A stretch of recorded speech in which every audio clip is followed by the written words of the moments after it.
check it out. Wabe uthi ke yena ke nobaba wakhe ke ngoba bebefisa ke nobefuna noma becurious ke ukuthi bazi babone ukuthi kwenzekani laphana base bephumela ngaphandle. Yes, I hear you. And furthermore, that whilst they, that is him, the son and the father, were standing at the door of their kitchen, it is then that they heard a gunshot and immediately saw a male person jumping into their yard. Uthi ke be selapho ke nobaba wakhe ke ila bezwa khona ke noma bengapho ke ekitchen ke nobaba wakhe bezwa khona ke uqhuma kwesibhamu base bebona ke umuntu wesilisa ejompela egcekeni labo. I hear you. And furthermore, that same person that jumped into the yard told them that there was a problem in the Khumalo household, that they were being attacked, and that the deceased was shot.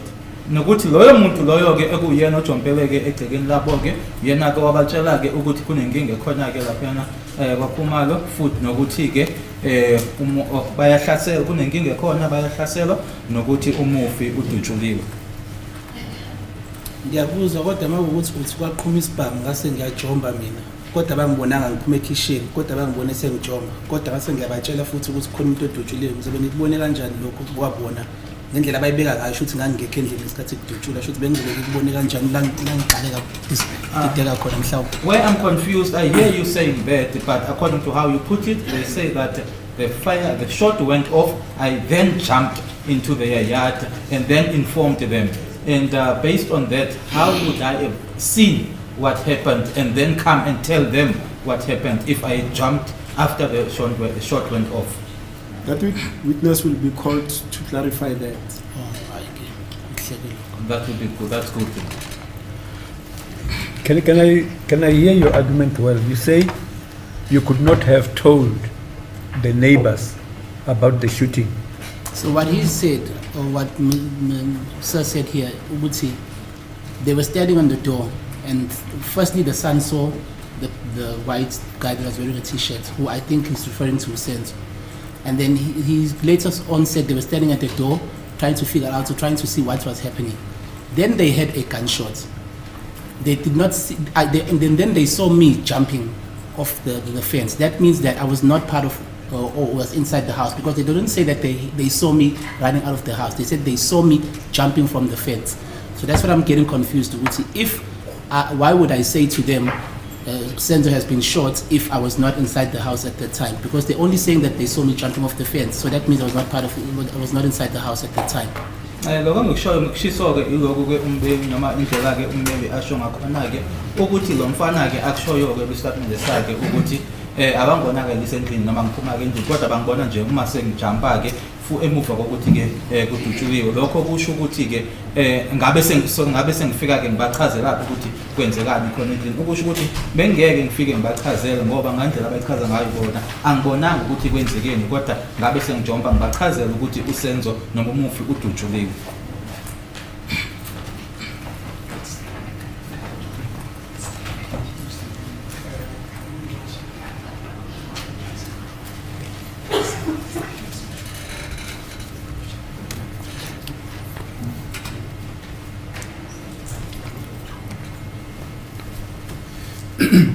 Yes.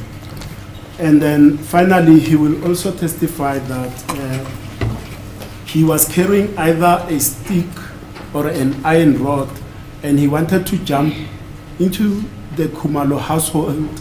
However, his father warned him that you can't go in there, whereas there's shooting going on.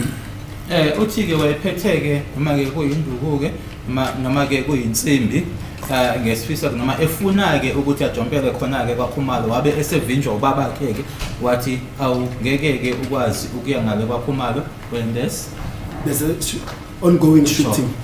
Nkathi ubona ukuthi kuyadutshula khona lapha yana. I hear you. Yes. Now, having laid out this,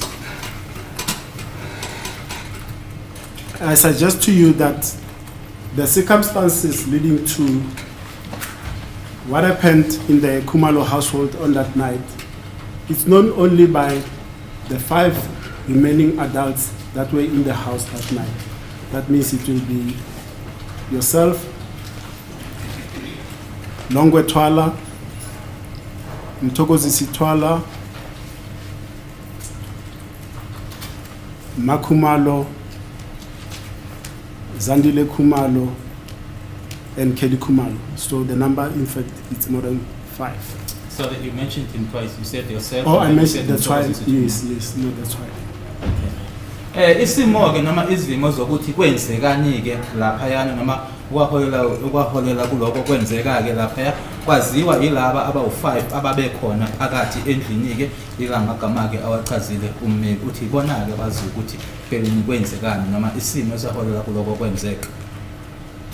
Yebo ngiyakuzwa vele egcineni abantu abazi ukuthi kwenzakalani endlini ibona labantu babalayo including bese ngizobala nomufu ngoba vele thina abantu ababesendlini okubona ke ngaphandle nokwenzeka ngaphandle njengoba usubala nomakhelwane ngiyacabanga ukuthi nabo bazotestifya and ngokwazi kwami ukucabanga kwami ukubona kuphela omakhelwane labo bakamakhelwane bazotestify ngiyacabanga ukuthi bakhona nabanye. Yes, as to what happened inside the house, indeed was a witness or so was seen by the people that you've just mentioned now, including the deceased and the neighbors. Not only the neighbors that you mentioned, I think that there are other neighbors as well who would come and testify or tell the court as to what transpired.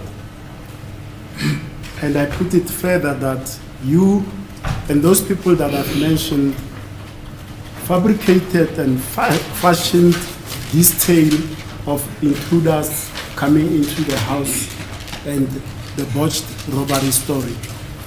Ngiqhubeke ngithi ke ninake mangithiwe nake kanye nabanye laba ke nonke nani phakathi endlini navele nje nathatha isinqumo ke noma nakha yonke lento ke ukuthi cha indlela ke sizoyichaza ngayo sizoyibeka ngayo nazi kamhlophe ukuthi cha ayikho lento ukuthi kunabantu abangena bezonibamba inkunzi kodwa into nje nina anayakha nina labo babephakathi endlini.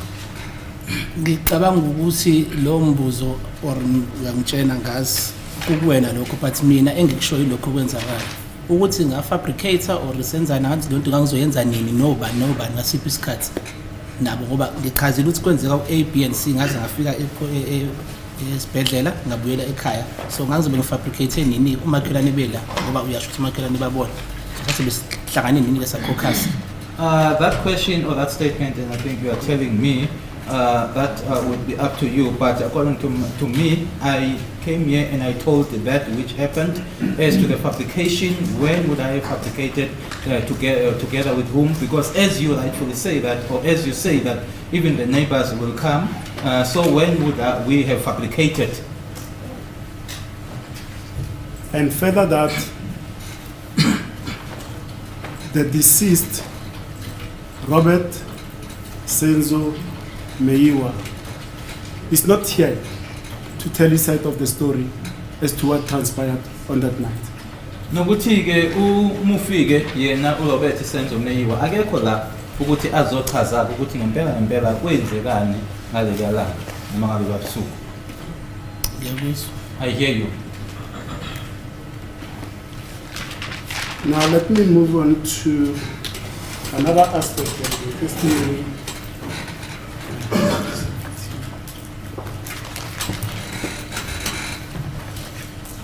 Yoship, if I can have a minute.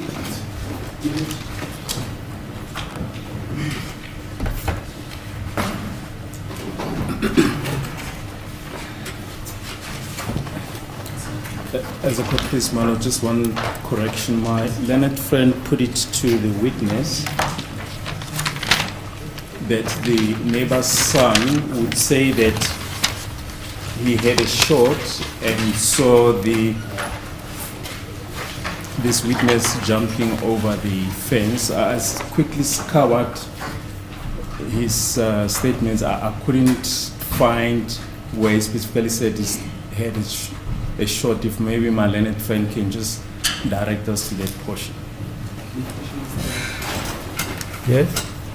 I couldn't hear what Mr. Malone was. No, you in cross-examining, you've just mentioned something which you attribute to the son from the Yes. neighboring house. Yes. And he's saying whatever you are saying to Mr. Thwala, this is what the neighbor's son said. He, Mr. Baloyi, went through the statement by the neighbor's son, and what you claim to have been stated by the neighbor's son does not appear anywhere in the statement made by the neighbor's son. And in particular about the part relating to hearing of a shot, if my learned friend can just direct us to the portion where he says the neighbor's son said he had a shot. And I believe you have that statement, Mr. Baloyi has that statement. He is saying what you claim to stand written there in that statement, as from the neighbor's son, does not appear anywhere in the statement you referred to.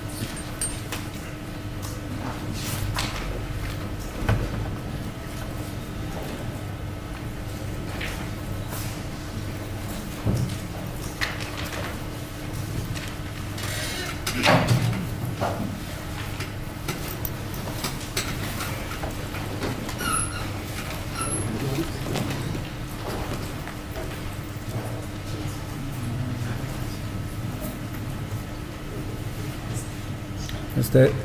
Advocate Ramsipid, I would have, I think, so that we be smooth, where you want to raise a question of that nature, it's better to have the statement before you, Indeed, so, my lord. because this is now the second time you are attributing something to somebody which is not there. In the morning it was the issue of what the witness said in the past, which the witness had not said. Now you are saying there's a statement which mentions 1, 2, 3. Advocate Baloyi says there's no such a statement. My lord, my files are this side. If I can go through the files to get the statement of the witness. My lord.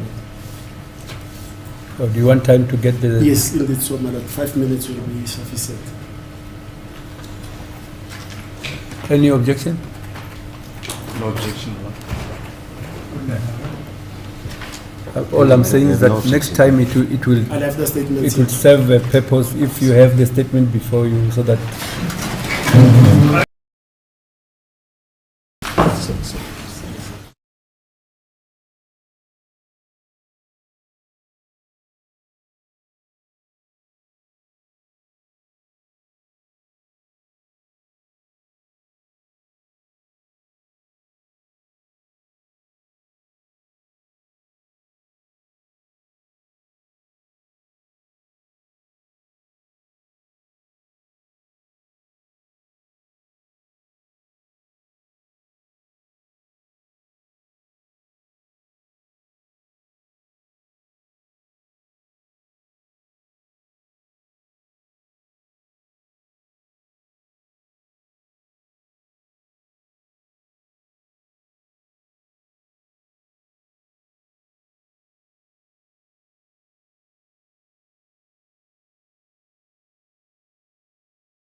Yeah.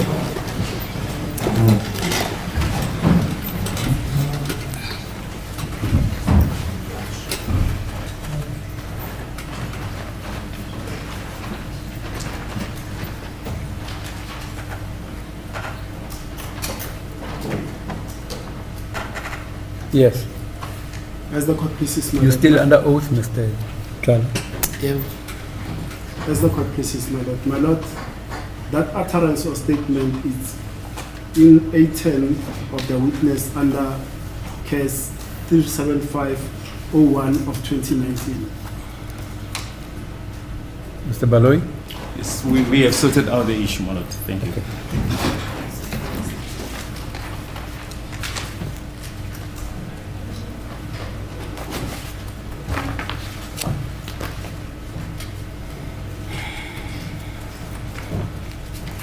Yes. As the court pleases, my lord, I just want to touch briefly on Exhibit P, and especially P1 that is already admitted on record, my lord, when the debate around the application in terms of section 190, subsection 1 of the CPA was added in court.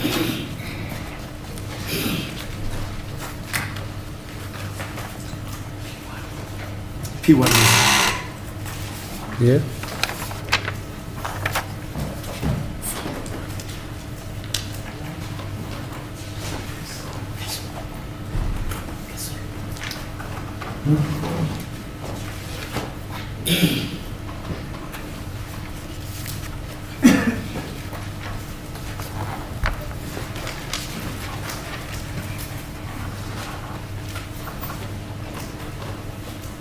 Yes.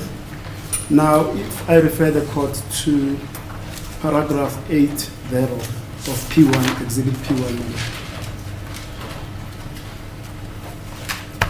Yes. And it reads, if I could decipher the handwriting, I was seated next to Senzo and we all froze as it came as a shock. Zandi's boyfriend jumped onto the suspect and grabbed the firearm. Ndika ngale ndlela ke ngangihlezi eduze kosenzo sonke ke sabanda ke noma safroza ke nanjengoba lokho kwesethusa ke iboyfriend kaZandi yaye yajompela ke umsolwa yaphuca noma ke yaphuca noma yabamba isibhamu. Is that your statement? I-statement sakho lesi. Yes, statement esasibhalwe shuthi mina la, but leyo nto sayi-correct ngoba ngase statement is correct leyo nto futhi. Yes, the statement that was written by me, but that particular part was corrected because I deposed to a statement correcting that point. Now, the second point will be at paragraph 11 thereof of P1.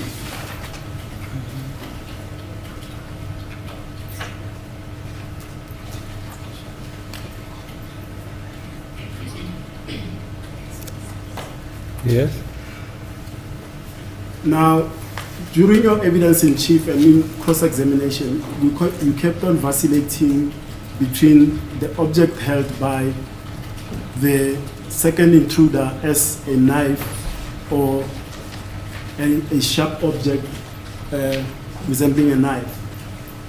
Then at paragraph 11, you state that I then went to the second suspect who was having a knife in his hand. Let's stop it at that.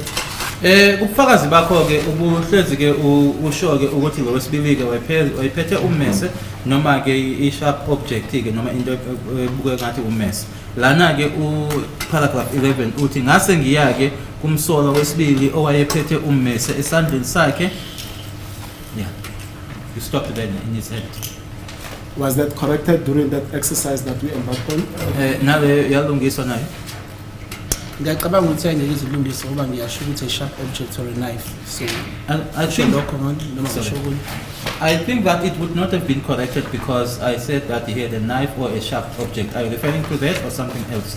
I'm referring to the same thing because here you are clear, concise. It's not either or. Here it's a knife.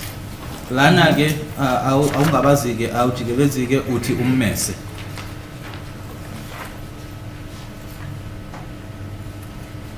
Yes. Yeah, Mdlokozi. Yes, I hear you. Now, before I go to other statements, there's this evidence about the occurrences at the hospital, and in particular between the two protagonists involved in this matter, that is Kelly Kumalo and Mandisa. Kufakazi bakho ke ushilo ke noma uchazileke ngalokho kwenzeka ke esibhedlele phakathi kwalabo ababili ke uKelly kanye naye ke uMandisa. And your testimony is you are adamant that there was no fight between the two at the hospital, correct? Wena ke usho ke ungangabazi ke unesiqiniseko sokuthi yayingekho ke ifight noma ukulwa phakathi kwakhe uMandisa noKelly. Yebo ngishilo lokho. Yayingekho i-fight between uMandisa noKelly. But kabakhona i-fight yabakhona. But no enga-involve uMandisa. Yes, I said Involve that Kelly. there was a fight there. It involved Kelly but not Mandisa, but there was no fight between Mandisa and Kelly. Tumelo Madlala has testified in this court that he was within that melee, that fracas, when the fight happened, and the fight was between Kelly Kumalo and Mandisa. And to show that it was the two, after the fight, there was a braided piece of hair that lay on the floor at the hospital. Utumelo Madlala kuba ke ufakazi washo ke wathi wayekhona kuleyo ndawo ke kwakwenzeka lokho futhi ke kwaku nefight eyayikhona ke phakathi kwakhe uMandisa kanye naye uKelly Kumalo futhi ke egcineni ukukhombisa ukuthi impela babeluleke noma kwaku nefight eyayikhona kubona ke kwaku nenywele noma ke ipiece nje yebraiding eyayileli phansi noma eyaxoshwa phansi. I think uTumelo lapho ke nje angathi uzothini kodwa engabusha mhlambe ke on his side ukuthi yebo kushilo lokho ngenzeka imphikisi into ayishilo kodwa mhlambe methi Mandisa mhlambe ubani uMandisa kakhulu ngoba leyo nto yenzeka ngesikhathi kuqeda kufika uMandisa nalawo bantu abefike la but mina engitshelayo uMandisa ngiseduze kwakhe noBlomo umngane kaMandisa akuyena uMandisa owalwa noKelly Kumalo or owa-attacker or washa uKelly Kumalo. Okay.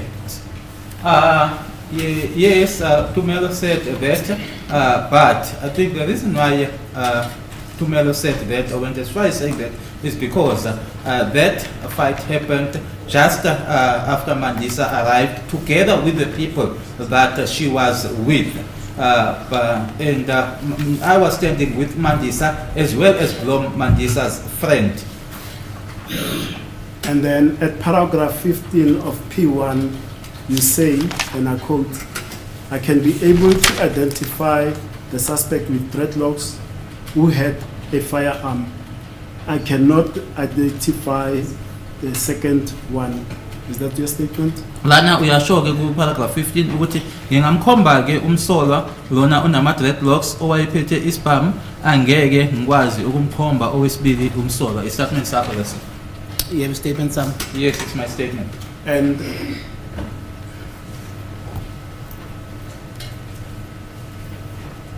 And this was your statement, your contemporaneous statement made immediately on the 27th after the incident occurred, correct? Lesi statement owasenza nje uma qeda nje ukwenzeka isigameko lesi nge-27 ngithi. Yep. Yes. Yep. I think so, yes. And because if you look at the date stamp, your insistence is that you made the statement on the 27th, but the date stamp for commissioning shows that it was the following day, on the 28th of October 2014. Ngoba wena ke usho ke ngesiqiniseko ukuthi kwakuyi-27 kodwa uma ubheka lana ke kule stamp i-date lana ke ababeka ngayo stamp be-commission kuyi-28. And I think the commissioning was in Pretoria, if you can check if I'm not mistaken. Still fresh in your mind, the only identifier to the police that you give, it's only dreadlocks and there's no physical features, facial features or nothing. Engikushoyo ke noma ngizama ukuveza ke lana ukuthi nanjengoba kubhaliwe lana owakusho noma ukhuluma ngako ama-dreadlocks akukho la usho khona-ke ukuthi la ebusweni unani akanani noma ama-features-ke ebusweni wakhe ukhulume njengama-dreadlocks kuphela. Yebo, ngiyacabanga ukuthi ukhulume ngama-dreadlocks kodwa akusho phela lokho ukuthi angikaze ngenze ama-facial features alowo muntu. Yes, I spoke about dreadlocks, but that doesn't mean that I never gave or made facial features of that person. Ngoba njengoba ngangithathiwe ngiye for ID kit or identity key or something le facial yokwenza ubuso bomuntu ngangishilo nje ama-features lapho. So because as I was taken for the identity kit, I did mention the features there.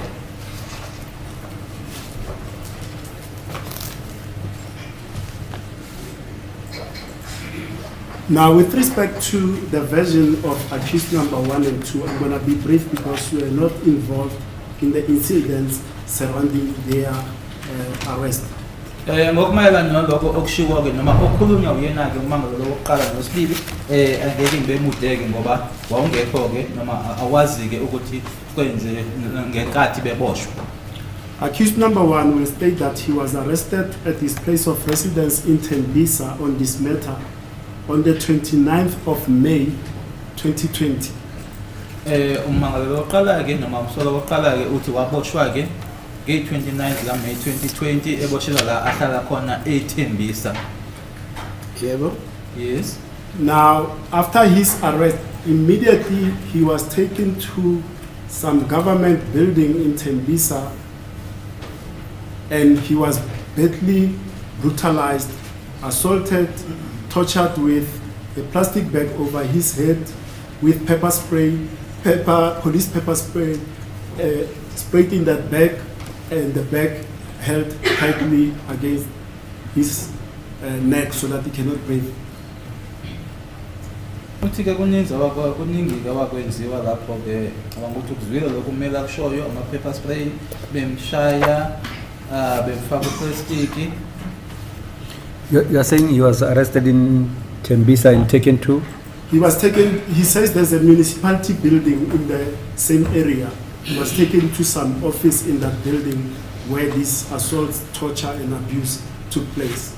Kunebhilidi-ke uthize lakhona lapho-ke eTembisa awathathwa wasiwa kulona-ke la kwenziwa kona konke lokhu-ke akuchazayo. Ngiyakuzwa ukuthi uthini. Nami ngiyazi kahle-ke lento adlule kuyona ngoba uqala ngayena kuyi-suspect mina ngu-witness. I hear what you say, and I also hear what he went through. Now think of him as he was a suspect, and I was a witness when I went through all of it. And perhaps, as a human being, I must stop here and say I applaud you for having exposed this. And my Lord, I'm sorry. Because us as defense lawyers, day in, day out, we go into courts and say our clients were beaten, we are told that's a lie. Now, you exposing it as a witness, and they haven't gone through that from May until they were produced in court, not 48 hours, nothing. Their families not knowing where they were from May until October, when they appeared for the first time on the 22nd October 2022. How do you feel about that? Angazi ukuthi ngizothi ngifila kanjani ngoba ubuhlungu abuzwayo yena abuzwa yena njengoba nami nginokuhlunga kabuzwa kumina akazi ukuze umuntu wena ukuthi mina lo muntu ufila kanjani njengoba nami ngahlukunyezwa so egcineni angeke ngizomkhulumelela yena uzoyikhulumela njengoba nami ngiyikhulumela. I don't know how he felt because that the pain that he felt, because even as far as I'm concerned, no one ever asked me as to how I felt. So I cannot speak on his behalf. He will speak for himself. Accused number 1 will testify that he was over a number of days sheltered and hidden from one police station, especially Villaria, Victoria North, Tembisa, whilst he was beaten until a confession and a pointing out was extracted from him. Umangalo wokuqala-ke uthi uhanjisiwe-ke ama-police station amaningi Victoria North, Villaria, uTembisa, eshaywa ke bemenza konke lokubamenza kona ke kwaze kwayisikhathi la khona ke esevuma khona ke futhi eseyokhomba nokhomba khona. And only once he had made those confessions and the pointings out as a sign of appeasement, they took him to his family, who hadn't seen him since 29 May 2020. They specifically drove him to his homestead in KwaZulu-Natal for him to see his family. Kusemuva ke ukuthi enze lokho ke noma sephombeke noma sevumeleke la bemthatha khona ke bemnikisa kumndeni wakhe ke eKZN kusukela ngenkathi awaboshwa ngayo ke nge-29 zika May. Amagama ke kwakuyihlandla lokuqala ke eyobona umndeni wakhe. On what date did they take him there? My lord, I didn't note it here, but it was weeks after he was arrested.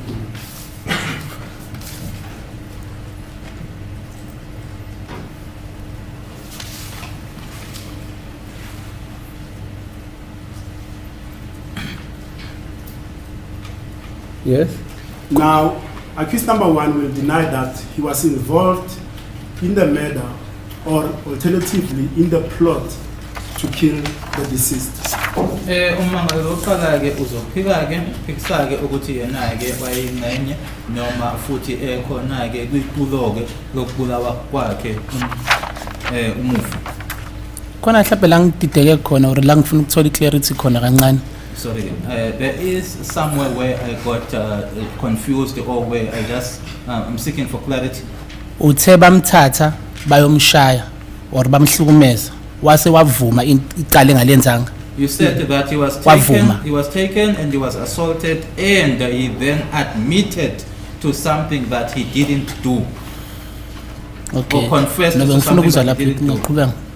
In fact, let me clarify. Unlike you, who was beaten 10 p.m. and until the next moment, him it was 3 days, 2 days, 3 days, over a period of time.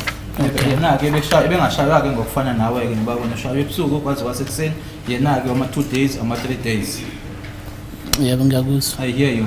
And further that he does not know Nomzamo section house number 13511 Phosphorus where this incident took place. Well, 13511 eNomzamo section ePhosphorus la kwenzeka khona lokho uthi akawazi lo muzi lo. Yebo, yes. Yes, I hear you. Now, with respect to accused number 2, he will state the following. He was arrested on 16 June 2020 at this place of work in Rustenburg. Umangalo lesibili ke yena ke uthi waboshwa zi-16 June 2020 la asebenzela khona eRustenburg. But because also we were not involved in the investigation of these matters, he also was assaulted, brutalized until he signed a confession as well. Ngoba ke wawungekuyona ke ingcenye noma wawungekho ke kuphenyo lwecala leli ke naye ke washaywa ke bemhlukumeza bemabuse ke kwaze kwayila asayinela khona ke i-confession. Yes. I hear you. Then he will state that accused number 2, he is familiar with accused number 1 because they come from, he referred to it, my lord, as Izikoti. So unfortunately, I don't know what Izikoti is. Village. They are neighboring Scotis. Village. It's a village. Yes, so he said he knows him from the neighboring villages, right? And he does not know accused number 3, 4, 5 that he met for the first time in this case. Aqhubeke ke athi umangalo lokuqala ke uyamazi nanjengoba bebuya ke ezigodini ezisondelelene ke akathi isigodi esodwa kodwa ke kwaumakhelwane izigodi zabo. Kodwa ke umangalo wesithathu owesine nowesihlanu yena ke akabazi uqale ukubabona ngathi bevela la noma bevelela icala lona leli. Okay, bowu2 bayazana bahlala ngandawonye la abanye akabazi. Okay. And furthermore, that he denies that on the day that the deceased was killed on the 26th, he was not in Gauteng, he was in KwaZulu-Natal preparing 2 rituals. One, he had a deceased child that they were doing a ritual for. Futhi ke uthi ngelenkathi noma ngalesikhathi noma leliyalanga umufi ke ashona ngalo langa i-26 ka-October 2014 yena-ke wayengekho la eGauteng esemakhaya-ke ukhona umsebenzi awayewulungiselela wengane eyashona. And as well, he was preparing for the lobola for the wife because they were taking money to the in-laws to lobola the wife. Futhi ke kulungiswa-ke namaqoqwa-ke nendaba yemali-ke ngoba babezohamba-ke beyolobola unkosikazi. Yebo ngiyezwa. Yes, I hear. And he has stated that although we haven't received it, that the police officers that arrested him, Mabena and Mohani, took him to a branch of Capitec to confirm that he indeed went to a branch to increase his limit in.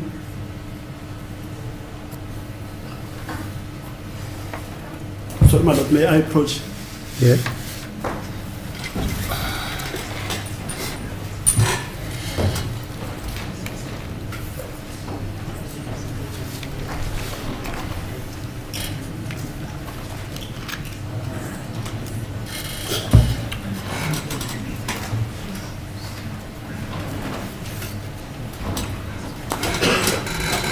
That there is proof that he was inside the branch in Kwanongoma on the 27th after this incident, having gone there on Saturday, the 25th. So you said Mabena and? Mabena and Mohani. Mohani. Futhi okunye-ke nokuthi-ke amaphoyisa-ke uMabena noMohani-ke bamthatha-ke bemsa kwigatsha-ke laba-Capitec la kuyokwenza khona-ke isiqinisekiso sokuthi ngempela-ke ngeyi-27 lezo-ke waya khona lapho kuleyo-Capitec leyo eyokhuphula ilimit. The statement was drawn in Joburg, but the limit was increased in Nongoma. Statement isadonswa khona la eGoli kodwa-ke ilimit yona-ke yenzelwa kwaNongoma. Therefore, he will deny that he was involved in the killing of the deceased. Ngakho-ke lokho-ke uyaphika-ke ukuthi yena-ke wayeyingxenye yokubulawa kwakhe umufi. And is in no way involved in the killing of the deceased. Wayengekho-ke ngokubulawa kwakhe umufi. As it pleases the court, my lord, I've got nothing further. You say he was taken to the branch of which? In Capitec in Johannesburg, my lord, to withdraw the bank statement. Sorry, counsel. Does it say it doesn't get your point? I don't understand. And you say it was on what date? He doesn't have the date, my lord, because he says the police officer that were escorting him took that document away from him. Yes. Oh, bengifuna ukuthola bengitshela ukuthi uthi leyo nto wayenza ngomhla ka 27. No, I was under the impression that you were saying that he did that on the 27th. So that's la ukuthi amaphoyisa you are referring to umhla ka 27. Remember, he left on the 25th for Nongoma. Oh, 25th of October 2014. Yes. Okay. And then he had taken days off at work, and then the statement was made on the 27th. So hamba nge-25 eya ekhaya kwaNongoma i-statement esona-ke senziwa nge-27. Okay. Nothing further. You said the 25th of which month? He went home, my lord, on Saturday, the 25th of October, 2014.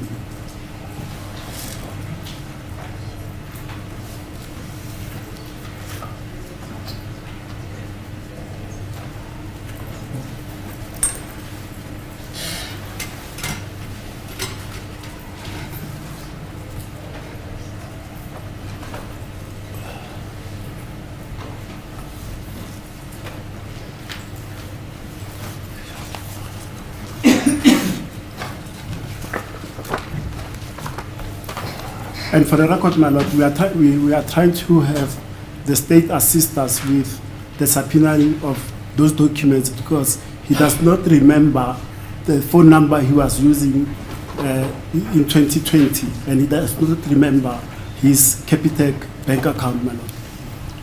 Mr. Balloy? As the court pleases, my lord, is it now referring to the assistance that is required? Yes. We will be more than willing to assist. We haven't been specifically approached, but should we be approached, my lord, we will gladly assist. There you are, Advocate Ramsey. Where's the court, please, madam?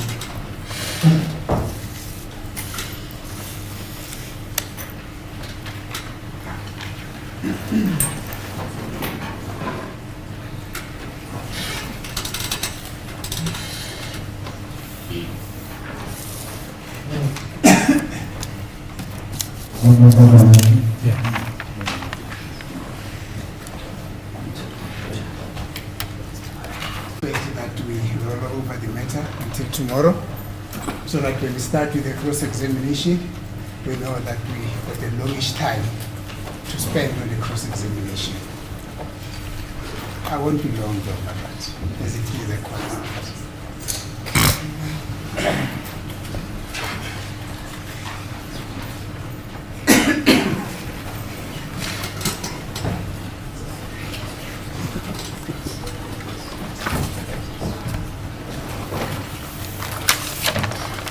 Advocate Baloy, what do you say to No objection, my lord. We can stand the matter down until tomorrow. Does everybody agree? No objection, Madam. The accused may rise.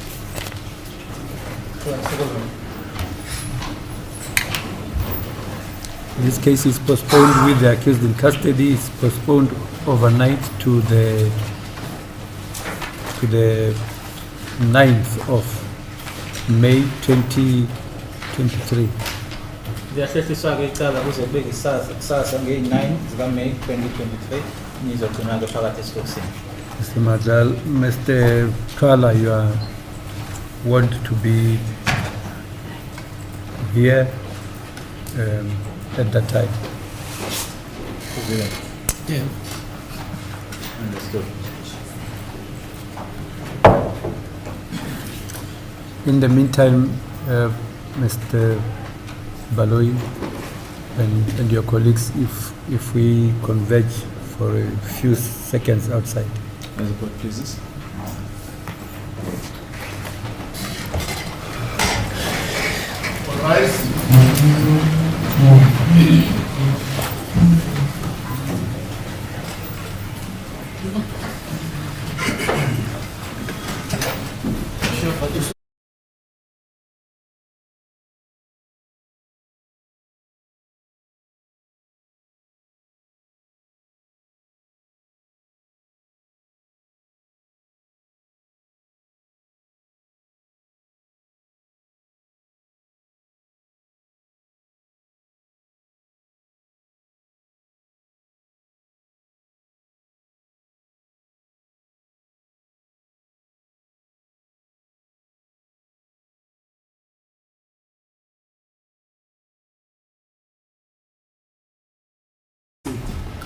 Yes.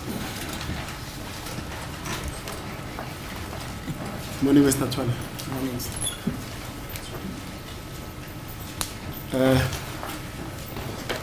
Last week, before I took ill, I don't know where I ended at. So perhaps we should start with the scuffle from the beginning. Kweviki elidlule-ke nkathi sengingaphatheki kahle-ke angisakhumbuli ukuthi ngagcina kuphi kasimbe-ke kuzofanele siqale ekuqaleni lapha kwi-scuffle. Now, the way the scuffle starts is that intruder number 1 is standing by the arc at the hallway with a firearm, correct? La iscuffle siqala khona-ke siqala la lo owangena kuqala yena eme la kulo indawo-ke othi moyichaza uthi yi-arc ephethe isibhamu. Yeah, but to the why? Yes, next to it. And your story is that Thwala gets up, pushes, let me call him the gunman. He pushes the gunman out of the way, runs through the home and out of the house, correct? Ukusuqhubeka uthi-ke ngizothi uma ngimbiza ugunman-ke asesukuma uLongethwala abese phusha-ke ugunman aphume-ke la endlini. Yeah. That's correct. And we also agree that the gunman is the shorter of the two intruders and is the one with the dreadlocks hairstyle, correct? Sizovumelana ke futhi ukuthi ugunman yena wayena umfushane kulabo ababili abangena endlini futhi kuyena unama dreadlocks. Yebo. Yes. Now,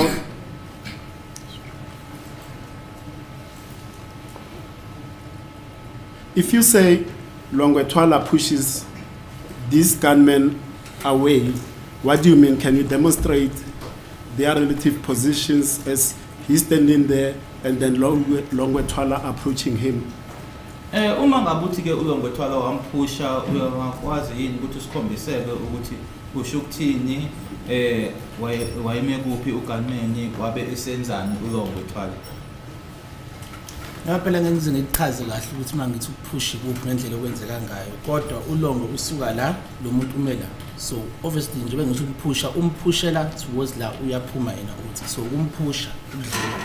Although I won't be able to say it properly, but what I mean is that Longo was seated, he gets up, he then approaches the gunman and pushed him from where he was standing in order for him to get out.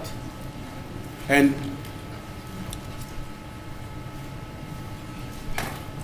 where does he push him? Against the wall, against furniture, or on the ground? Umpushela phansi, umpushela dongeni, umpushela ngakufurniture. Ngingasho ukuthi towards the wall ngoba ikho furniture la kunedog. I would say towards the wall because there was no furniture, there's no furniture there, there's a wall. And what happens to the gunman as he's pushed against the wall? Njengoba epushwa ke uyena ke ulongo empushela edongeni kwenzekani kuyena ugunman. Noba ngasamnanga phela ukuthi kwenzakalani ngoba kwavela kwasukuma usenzo la eceleni kwami. So obviously bese kusukuma usenzo obviously angisabunaka kahle angasaboni kahle. Although I didn't take no Intruder. nalesikhathi ke ulongo epusha ugunman ukuphi lo wesibili lo wesibili wangena. Njoba ngishilo ukuthi owesibili ngangambonanga ngesikhathi ngene oqala. Owesibili ngamnothisa ngesikhathi sekusukuma after ulongo sephuma ukuthi khona umuntu wesibili ngishilo ngaqala. As I explained before that when the first intruder came in, I did not notice the second intruder. The first time that I noticed the second intruder was when now Longo was on his way out and then the others started to get up. What I'm trying to get at is this. Could it be that the second intruder was somewhere in the house, in the kitchen area, in the lunch area, you did not notice him, but he was there? Engizama ukwazi ke noma ukuthola ukuthi kungenzeka yini ukuthi lo wesibili wayekhona vele ke mhlasimbe elounge ekitchen ukuthi nje wena awuzange umbone. Yebo kungenzeka. Yes, that's possible. And we are also at Edom that the second intruder is the taller one of the two intruders, correct? Siyavumelana futhi ke ukuthi lo wesibili ke mude kulaba oyena omude kulaba abawu2. Yebo siyavumelana. Yes, we are at them. And with respect to the type of a weapon that he had on him, we also agreed that as per your testimony, it's either a knife or a sharpish object, correct? Siyavumelana ke nangesikhali awesiphethe lona omude ke ukuthi is ummese noma ke object nje esharp. Sivumelana ngamuphi ngalo wesibili?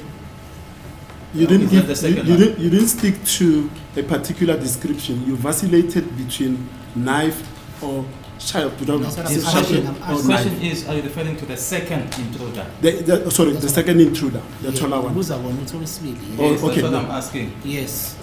Yes.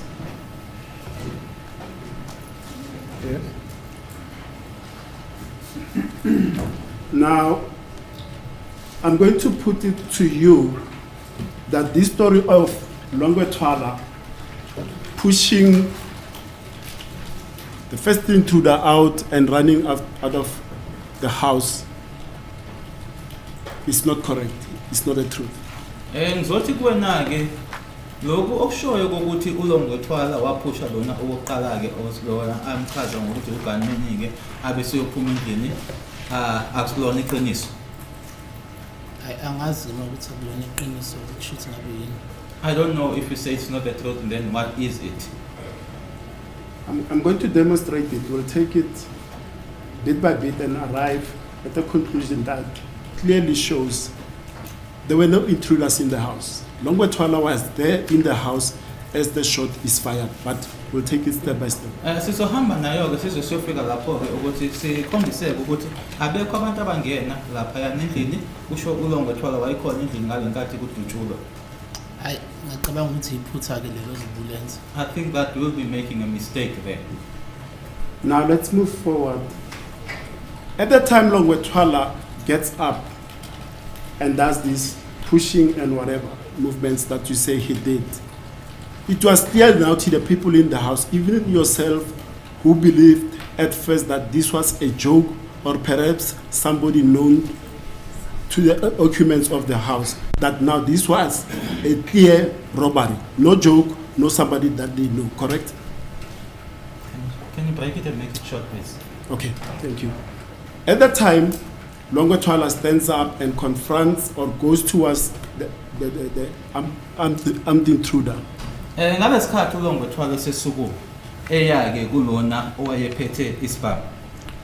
Everybody now in the house is clear. This is an armed robbery.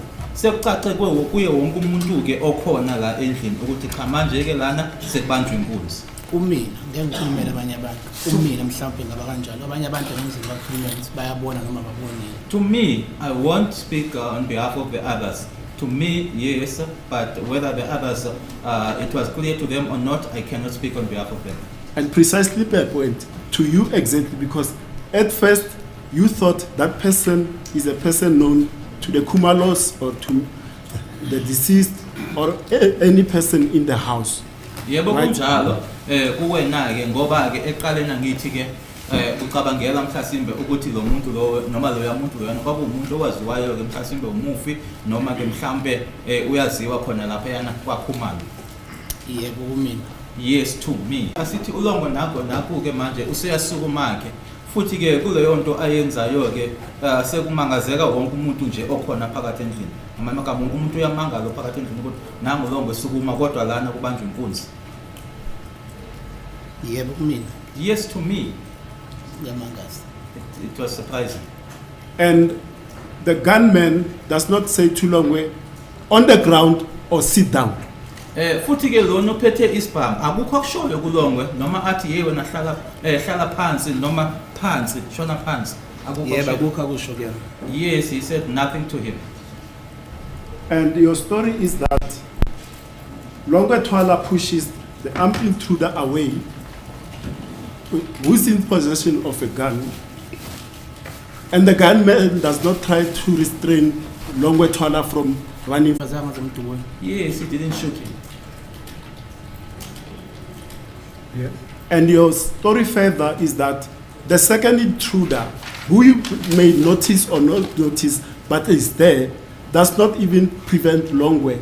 And this intruder is also armed with a knife or an object similar to a knife that is sharp.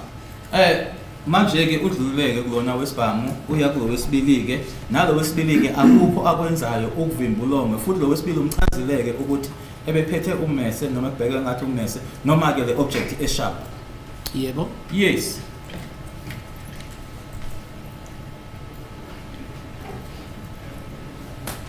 Yes. And your story further is that both the first and the second intruders do not pursue or chase after Longwe as he runs out of the house, correct? Ubufakazi bakho ke futhi ukuthi noma kulo wokuqala noma nalo wesibili akekho nje kubona noba bona bobabili abamsukela noma bamjaha uLongwe ukuthi angaphumi endlini. Yebo akekho bamjaha vele. Yes, they did not pursue him. My suggestion to you will be that this apparent act of bravado from Thwala did not happen. Engizokusho ke kuwena mina ke ukuthi lesenzo lesike sokuthi abe nesibindi ke uLongwe ukuthi yinto leyo engazange yenzeke. Hayi angazi ukuthi ufuna ukuthi ngize ngichaze kanjani ngoba ngakutshela into eyenzeka leyo. uLongwe yena ngiyombiza azele la ungichazeleni ukuthi wadlula kanjani ebantwini kodwa ulongo lapha wadlula ebantwini wadlula kumuntu. I don't know how you want me to explain it, but I'm saying to you that is what happened. You will then have to call Longwe and let him describe as to how he got past the people. But Longwe went past those people. And I put it further that this act, apparent act of bravado, is at odds with a real life robbery situation. Ukuthi lento nje into nje engahlangani futhi ke ephambene nesimo esijwayelekile noma isimo nje la khona ke sekubanjwa inkunzi impela ukuthi akusiona nje indlela ekungenzeka noma ekwenzeka ngayo le oyichazayo. Unfortunately ukuthi wena uyibuka kanjani akusho ukuthi akusoze yenzeka le nto ngoba yenzekile ngangikhona ngayibona yenzeka phambi kwami. Unfortunately, the manner in which you see it, or as to how it should happen, it's that I personally, I saw it. It happened right in front of my eyes. Or it doesn't. The way that you saw it, you say it doesn't happen like that. It's so unfortunate that you think like that. I did not. I did not change this permission. But when most of the time this permission, that's not just getting this so I did not develop amnesia, but I cannot describe something. I saw it, but I told you that I could not describe it. That's not developing amnesia. Regarding the second weapon, the knife, similarly, I asked you the knife, the length, the blade. Futhi ke nakulo sesibili ke isikhali ummese lona ngakubuza ke nalapho imininingwane. Then selective memory loss. Ngeke ngiyazi. I don't remember it. Nalapho ke awakhohlwa ke noma ke awakhumbula.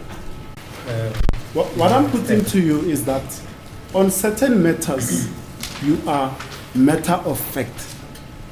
Engikushoyo kuwena ukuthi kuyinto ezithize wena ke unesiqiniseko sakho kushoyo. But on uncomfortable matters you develop amnesia. But kodwa ke kwizimo ke noma kwizinto ke la khona ke uzizwa ukuthi cha la awuzizwa kahle ke yila ukhohlwa khona.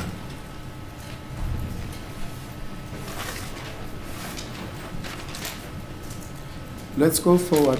You'll also agree with me that Thwala escaping from the house from the intruders that still have other people captive in the house gives him an opportunity to sound an alarm and seek help. Uyavuma ke ukuthi kule testimony sokuthi uLongwe ke yena ke wakwazi ke noma wakhona ke ukuthi aphume abese shiya ke ukuthi bakhona ke abantu la ababanjwe ke noma abagcinwe ke ukuthi bekuyisikhathi ke noma ithuba lakho uLongwe lokuthi njengoba esephumele ngaphandle ukuthi acele usizo. Yebo ngiyakuzwa ukuthi uthini kodwa ke at the end of the day angeke ngize ngikhulumele uLongwe but ngiyayizwa lento eyishoyo. Yes, I ngeke ngizokhulumela uLongwe ukuthi wenzeni wangenzani uyena ufana azoyichazela yena la enkantolo mina ungangibuza ngami ngokwenzeke lokho engicelayo kumele nakuwe ngiyacela mfethu I hear what you are saying, but unfortunately I cannot speak on behalf of Longwe. What you are saying I hear, yes, but that will then require Longwe to come to court and explain that. I take that answer, it's fair.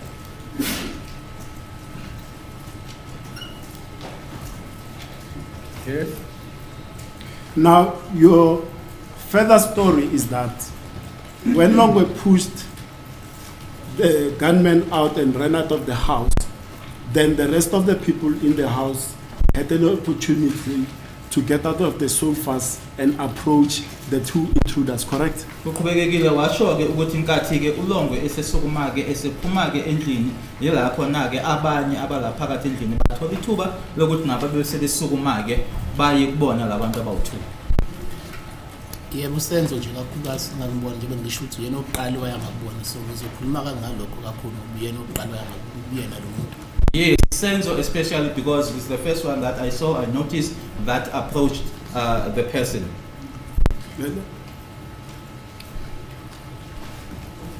Let's take it from there. The first person that you see approaching the intruders is the deceased. Which intruder specifically does he go to? Usho ke noma ushilo ke ukuthi okokuqala umuntu owambona eyabona ke abantu laba ke umufi imuphi kulabo ababili aya kuyena Ulwayi la phambili ukuqala. the first one Akusho that ngalo kuqala. they approach the first one. The first one then will be Gunman. the gunman, the shorter one. Kulomfishane. Yep. Yes.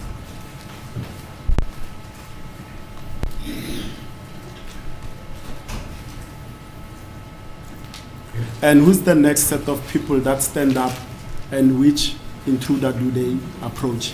Kwase kulandela obani ke okusukuma futhi labo ke bona ke baya kuphi kulabo ababili. Noma ngeke ngize ngibe neshow kahle ukuthi kwakubani babesibesuma ngoba kavele kwenzeka izinto fast noma ngiyakhumbula nje ngishuthi nami anginakanga kakhulu kwasenzela ngathatha ifoni yami ngala. Although I won't be certain as to who were the next ones now to get up because everything then happened fast, and as I also mentioned that I also took my phone from where it was. And then, according to your testimony now, this is where the scuffle begins, correct? Ila khona kwaseqala khona ke iscaffold. Yebo. Yes. Mr. CEO, if I can have photo 15, please. Yeah, exhibit B. My Lord, if I can have photo 15 of exhibit B be displayed.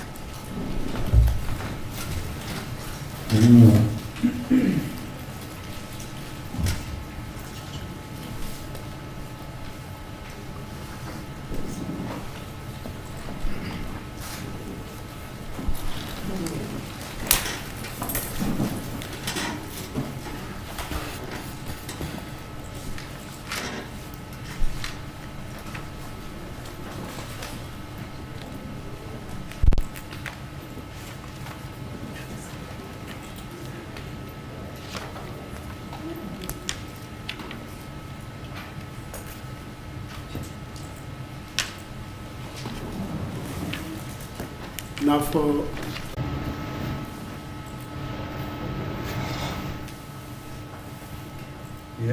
now, just to single out one person, Tumelo Madala. How mobile was he during that time? Because your testimony is that Makumalo and Zandilo Kumalo were using both his clutches to assault the gunman. Uma ngingakhuluma ke ngoTumelo ke ukuhamba hamba noma ke ama-movements akhe ke uTumelo aye kanjani ngoba ke kufaka bakushiwa ukuthi uMakhumalo kanye naye ke uZandile bobabili babephethe ama-clutch akhe. Manje ufuna ukwazi ke ukuthi ukuhamba kaTumelo noma ama-movements akhe aye kanjani ayehamba kanjani. Mawuthi ukuhamba kwakhe are you referring mhlawumbe ukuthi wayeqhuga noma wayengoba understand kahle I ukuthi don't understand uhamba. when you say how mobile was he. I am trying to say was he limping or I'm referring exactly to Yeah. specifically relating to his injury. ngokumayela nokulimala kwakhe ngikhuluma ngalo. Yena wahamba ngaphandle kwawo ngalesa sikhathi ngoba phela lawa u2 ama crashes akhe ayeshaya beshaya ngayo uma kazandino noma beshaya ngayo. So ngiyacabanga mhlawumbe wayeqhuga urenza ngangamnaki nami uthi uyaqhuga noma wenzani. He was walking or he was moving without them because the clutches are the two clutches that were used by Makhumalo and Zandile to assault.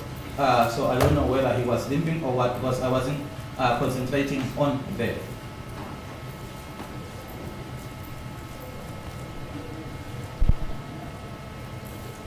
Yes. Now, your story is that the deceased and Tumelo Madala were involved in the so-called scuffle with the second intruder. That will be the tall of the taller of the two intruders. uTumelo kanye naye umufi bobabili babe iscaffold kanye nalo umufi both of them were involved with the second one. Yes. Okay, yeah. Uyabuthi ke Usho mina lokho. is that what I said? That was your evidence in chief. Mina ngathi nalo mude That I was your said with the evidence tall in or one. ngathi bobabili. Angikaze ngipoint out ukuthi lo mude mina. I never pointed out that the tall one. But iscaffold sasibona bobabili. Into ngisho ukuthi iscaffold sasibona boba u2 nabo labo aba u2 igebengu noma kaSandi nalo beshaya umuntu. What I said was that the scuffle never was seen between it the two out. of them referring to the deceased Ntumelo together with the two intruders. I then included Zandile and her mother. I never said the two of them were involved with the Thwala. We'll check the record. All right. Your evidence in check, but my understanding is this. Makumalo and Zandile Kumalo both had crutches and they were busy assaulting the gunmen. Mamnake ekuzwileke ubufakazi bakho ukuthi uMakhumalo kanye naye ke uZandile bephethe amakrutch bobabili beshaya ugunman. Beshaya, yes. Lokho ke right ngala. Very correct. And then as part of the scuffle, but on the sidelines of that scuffle, the deceased Tumelo Madlala are also busy involved in a scuffle or a struggle with the Thwala intruder. Ingxenye yalokho ke njengoba siqedile ke lokho qala eceleni ke uTumelo kanye noMufi bona ke bakwiscaffold kanye nalo omude. Ngikazi ngikusho lokho. I never said that. Cela ungidlale ngikhombise statement esisho Please that. show me that a statement that indicates that. A transcript will be pulled because I want us to be on the same page because that forms the crux of what I want to show you, that you vacillate between issues, and when it becomes uncomfortable, you want to run away from that position. Ilokho ngizokuveza ke ngoba ke ilokho ke noma yila ngiyakhona ke ukuthi ke ukhona ke la uye ukhulume into engahlangani khona ke uma usubona ke ukuthi simo cha asikahle ngakwena ke ube use ungakhumbuleki ungakaphenduli. As a court, please, my lord, according to my note, that is what the witness said, that he never mentioned the second intruder as being involved in a scuffle at that particular time.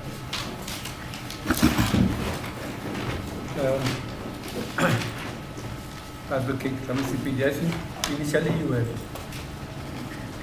you had indicated that you will end up relying on the record, but you seem to be sticking to a line within your version as the cross-examination, which forms exactly the disputed issue, namely the issue of whether there was mention by this witness of a tall intruder. He flatly denies that, and it's a bit problematic as you continue on a version that he keeps on disputing. I don't know whether what you intend should not happen now, so that we be clear. I think that should be the case, madam, because that's my thing. Otherwise, I'll be on a wrong tangent.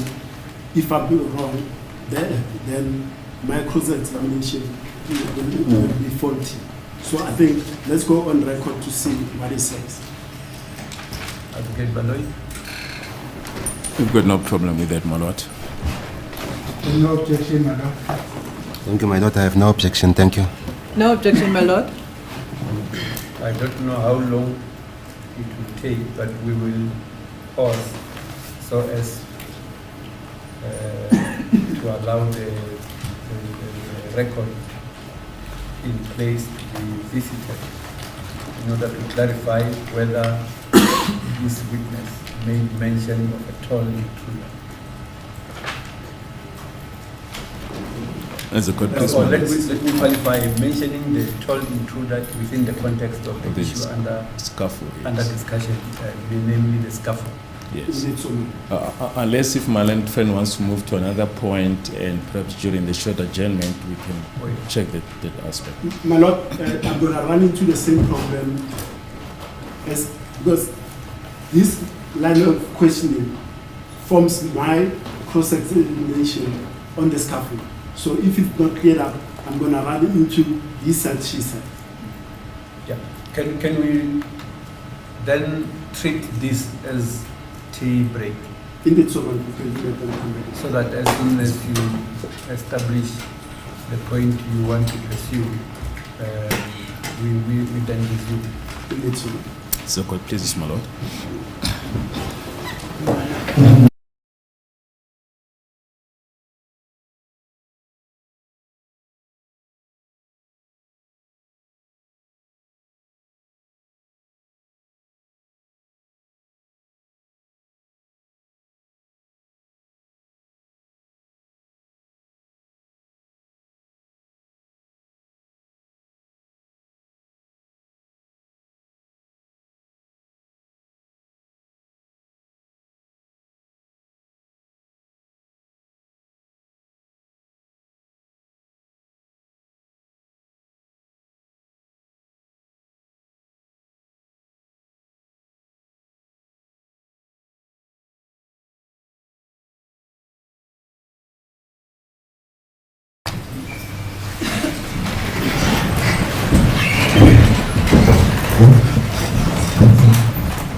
Mr. Thwala, you are reminded that you are still under oath.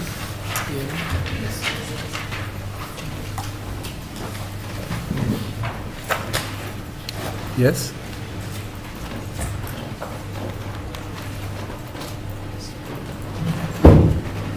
As a court, please, my lord, we did listen to the recordings and we are indebted to the court for the indulgence. I think we're all at idem that the witness said that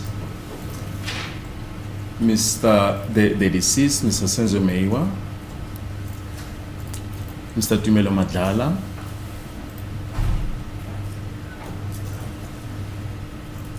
Ms. Zandi Kumalo and her mother, Ms. Kumalo, as well as the two intruders, were all in the kitchen. Yeah. But that the assault was only in respect of the first intruder,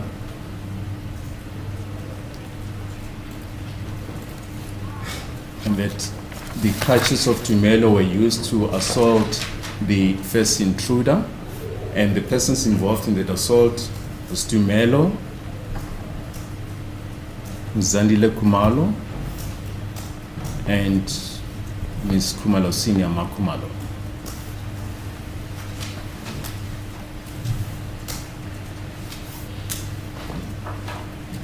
Subject to confirmation by my learned friends. Ngisheshe-ke uchaza-ke nanjengoba benikezwe ithuba lokuthi balalele ama-recording ukuthi balaleleke basebezwa-ke noma abavumelana ngako bonke ukuthi okushiwo ufakazi ukuthi ekhishini-ke abantu abasekhishini kwakuyena uTumelo, umufi, uZandi kanye noma wakhe kanye futhi-ke nalabo ababili abangena endlini, kodwa-ke ukushaywa ngamakrashi kushaywa lona owokuqala, amakrashi amabili ayephethwe uZandile kanye noma wakhe noTumelo ekhona-ke lapho, kodwa-ke uthi uzolinda-ke ukuthi bamlungiseke uba ukuthi ukhona la enza iphutha khona.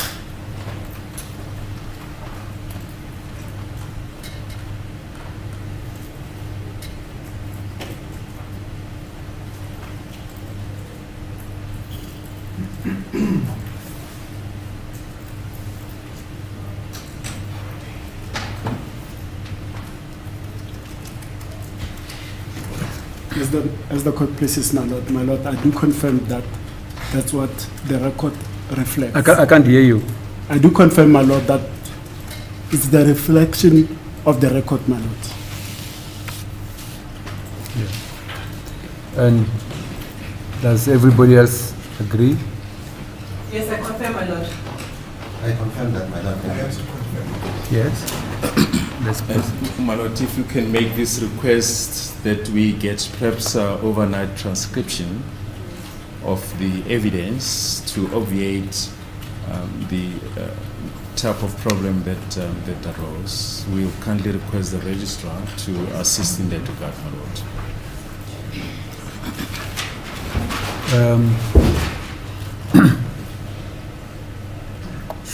should the court manager not be approached so that we find out the feasibility of this, and that instead of me just making an order here only to find that there's something I should have taken into consideration.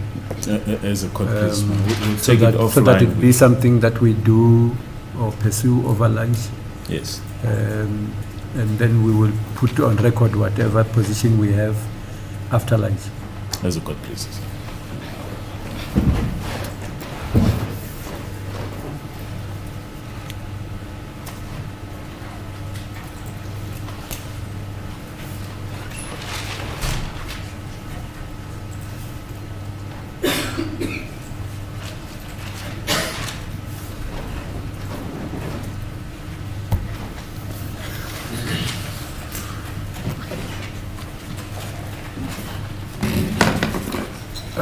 And I take it that Advocate Ramsey PD, that says something to the line of questioning or the Indeed, question sir. you were putting. Indeed, so, madam. Okay.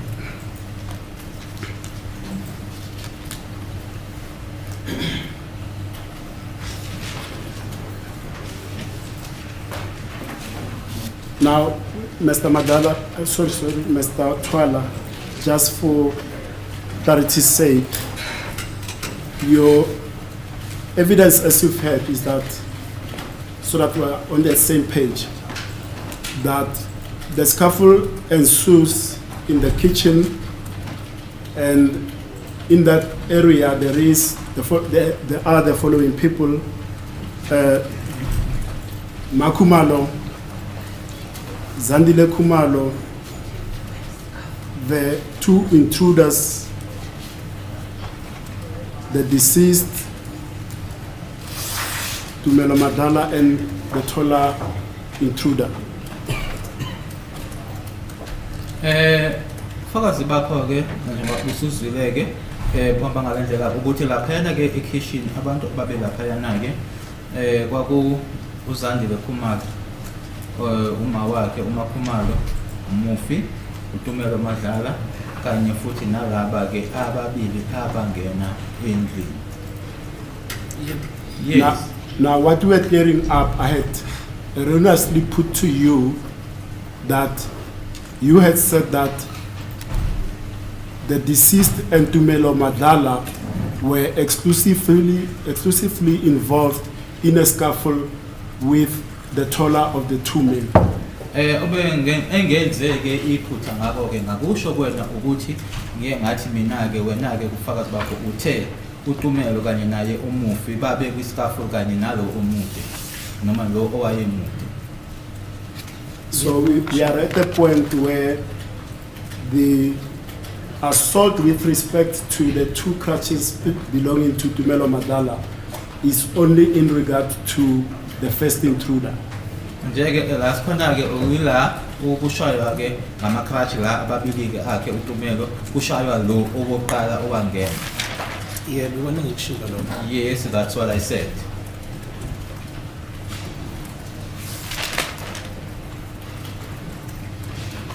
Yeah. Now let's speak about the role of the Thwala of the two men in the scuffle, the one that we said he was in possession of the knife. Ake sikhulume ke ukwenziwa noma ke ukuthi irole yalona ke owayemude ke lo othi ke owayephethe ummeseni ukuthi yena ke kule scuffle esiwayenzani yena. Now, during that scuffle in the kitchen, did you see the knife or sharpish object that you had referred to in possession of the Thwala men? Manje ke ngale nkathi kwenzeka lesiya scuffle lapha ekitchen ke ngaba ummese lona ke okhulume ngawo othi wawuphethe lo omude wawubona yini ngalesiya sikhathi sescuffle ekitchen? Noma ngenze ngisho point out directly ukuthi ngawubona kodwa ngiyakhumbula ukuthi yena wayephethe ummese. Although I wouldn't point it out directly that I saw it, but I do recall that he was in possession of the knife. And perhaps if we can, for contextual purposes only, if photo 15 can be repeated again of exhibit B, photo 15, exhibit B, my lord.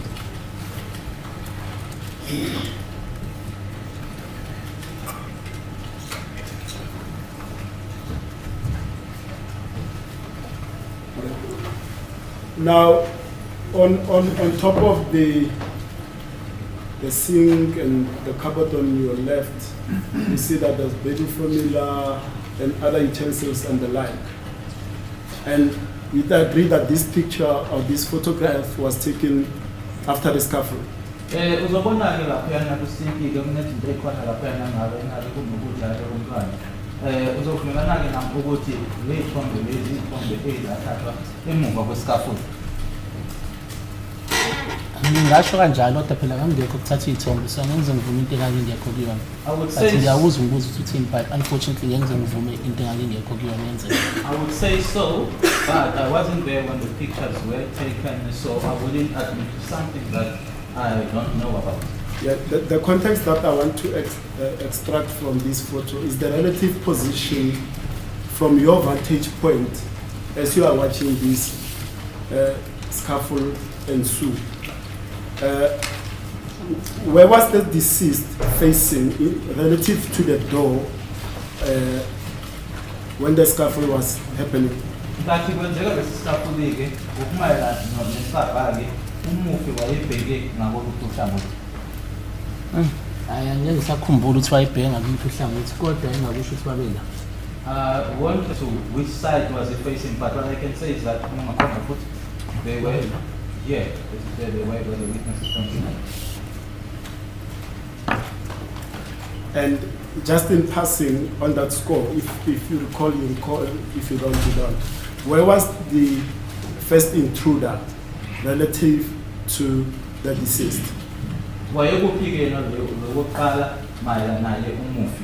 Wayeseduze kwakhe ngala. He was close to him, yeah.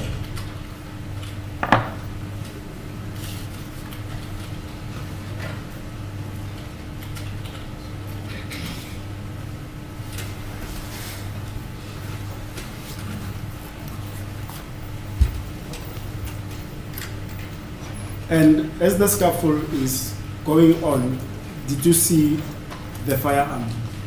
Isikhathi bedushana beyangakhona so lo owayekhona emfishane isibhamu wayesengene ngiyasho ukuthi wayesasuspect noma ngisho ukuthi ngambona kodwa ngiyasasuspect ngoba sakhala. The firearm was still there when they were still pushing each other, and the short one who was in possession of the firearm had the firearm with him, and also the firearm went off. Although I cannot say that I saw.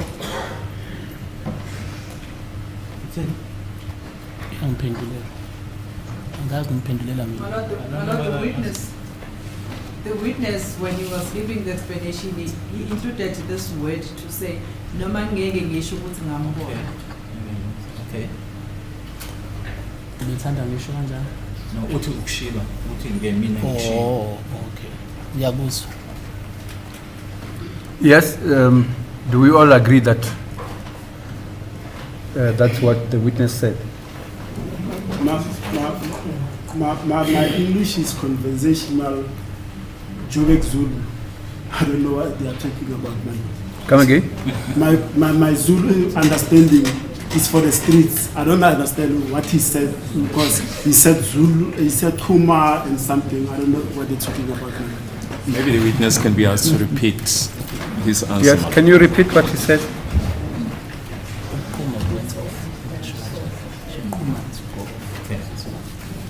Firearm went off. Kuma, the witness is repeating that. It went off.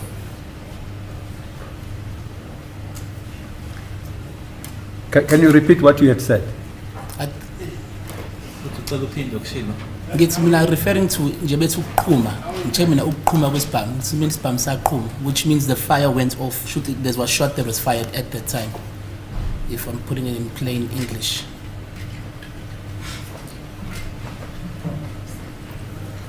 And what is it that you said about where you said I cannot say I saw it? Okay, he was asking me about his spam, the gun. What did I see the gun went off? So I explained to Guti, the scuffle went from the person that was carrying a gun, but pushed on the stands and went to the kitchen. The person had the firearm in his in his hand. Even though I'm not going to say what I saw it, but I know that I saw it before he went to the kitchen. So he had the firearm in his hand, and it went off to show that what his spam was called Mthokozisi in the kitchen, which is the first person. There we are.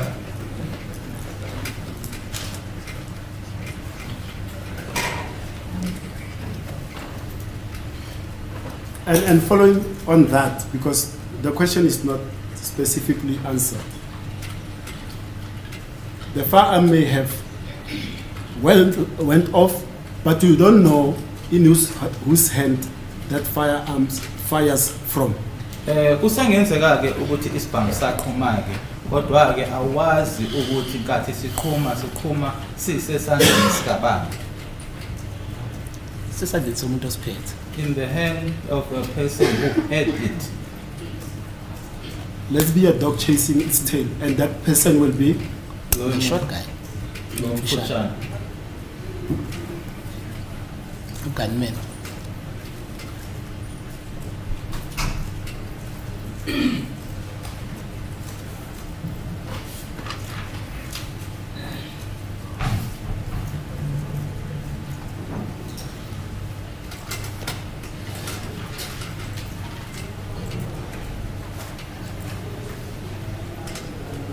Yeah.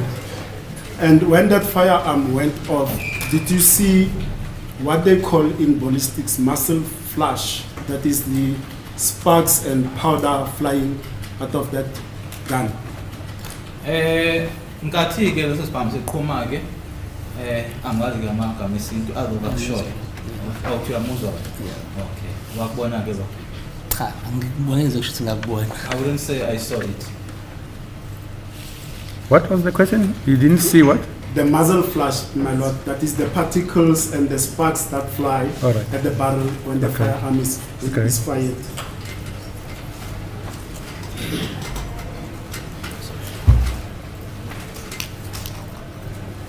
Yes. And how many shots did you hear that night that were fired within that Kumalo household? Ngalo suku ke wazwa isibhamu siqhuma kangaki. Engasizwa kahle kakhulu lesokuqala saqhuma kanye, but on my way out I might have heard the second shot. The one that I heard loud and clear and very well was the first one, but on my way out I might have heard the second shot.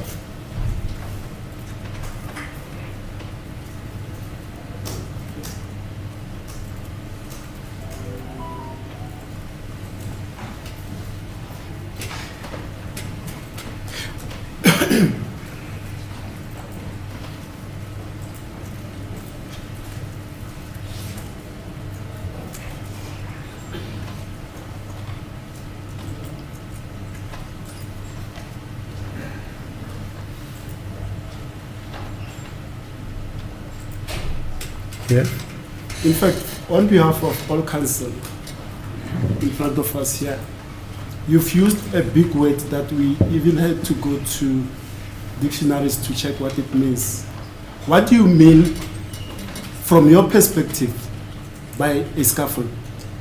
Thina sonke ke singamameli usebenzise igama lana ke kufanele ukuthi sekudictionary siyobheka ke usho ukuthini ke uma ukhuluma ngescuffle.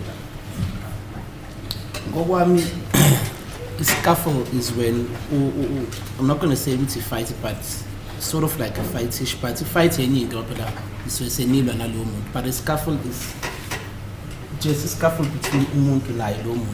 A scuffle, I wouldn't say that it is a fight, but you can say fightish because now when you fight and then you and that person are now fighting, but it is between yourself and that particular person and sort of demonstrated towards me. I still don't get what you mean without really getting real. Can you demonstrate it against the Scuffle. I'm shy. No, what's shy? Yeah. If you just show what was it. It's when everyone goes to the pushana, so they push it towards each other. So kumina is scuffle but it was not physical, but it was just a scuffle with Yehudah, with whom or whatever. But it was Just a scuffle to go past, to go out, but I don't mean that they were hitting each other. I seem to notice something like a I hope I'm not off the mark, but I seem to notice something like a wrestling, that they were tussling. Because, my lord, from what we got from the dictionary is that a scuffle is a confused fight in confined spaces. So they are fighting. There's a fight. Yeah, but surely we don't expect this witness to bring us dictionary stuff. He came with the word, my lord. He's only describing what he saw, and I asked him to demonstrate. Indeed, so, my lord. Yes, and what I saw from my side, he demonstrated a bit of a tussle bordering towards a wrestle between people. But, my lord, then isn't it confounded by the fact that others are being hit at the same time as part of that scuffle? Then it turns into a fight. Yeah, I don't know. He will clarify, because he speaks about a tussle, in my understanding, involving the deceased. But when he speaks about beating, it involves the second intruder and Makumalo, Zandi Kumalo, and Tumel. So the tussle or the scuffle he's speaking about, to me, is not the beating.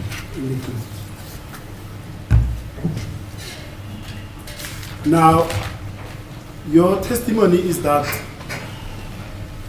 during this scuffle, you were protecting Christian, that will be Kelly Kumalo's toddler son, correct? I'm sorry, my lord, with due respect, I'm not even supposed to be standing up, but before I get lost in the record, are we proceeding with the word scuffle or wrestling or fighting? I think that one needs to be corrected for the record, my lord, so that you can be able to follow one word. I think after he demonstrated, I did announce what I'm noticing. It is up to all of you to say we don't agree with that, or we go along with that. And I did say that we won't be pursuing dictionary precision from what the witness is saying. I don't think we expect him to provide that. Hence, I asked him to demonstrate what he saw. Thank you. So if my description of his demonstration doesn't agree with the terminology you would prefer, I think this is the time to say it. That's the court business. My lord, I think from overhead from my learned colleague, if we settle on a tussle, I think, I'm not sure if we are all agreed on tussle, or we leave it at the scuffle. Leave it at scuffle.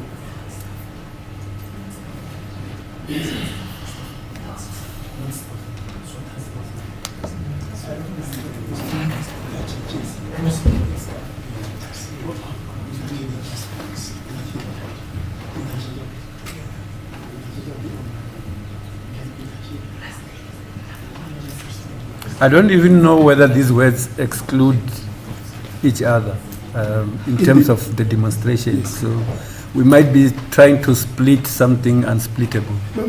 That's why, my lord, when he was explaining, I think the first word that came out of my lord's mouth was, by his demonstration, you saw a bit of wrestling. So we are agreeing that let's settle on wrestling, because it's not actually with respect to the second intruder.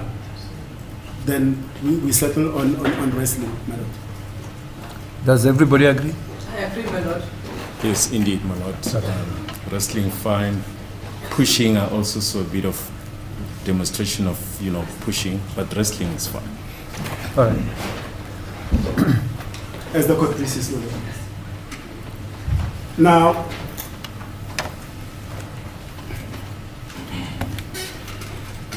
your testimony now is that as the firearm, as the gun goes off, you then run outside of the house.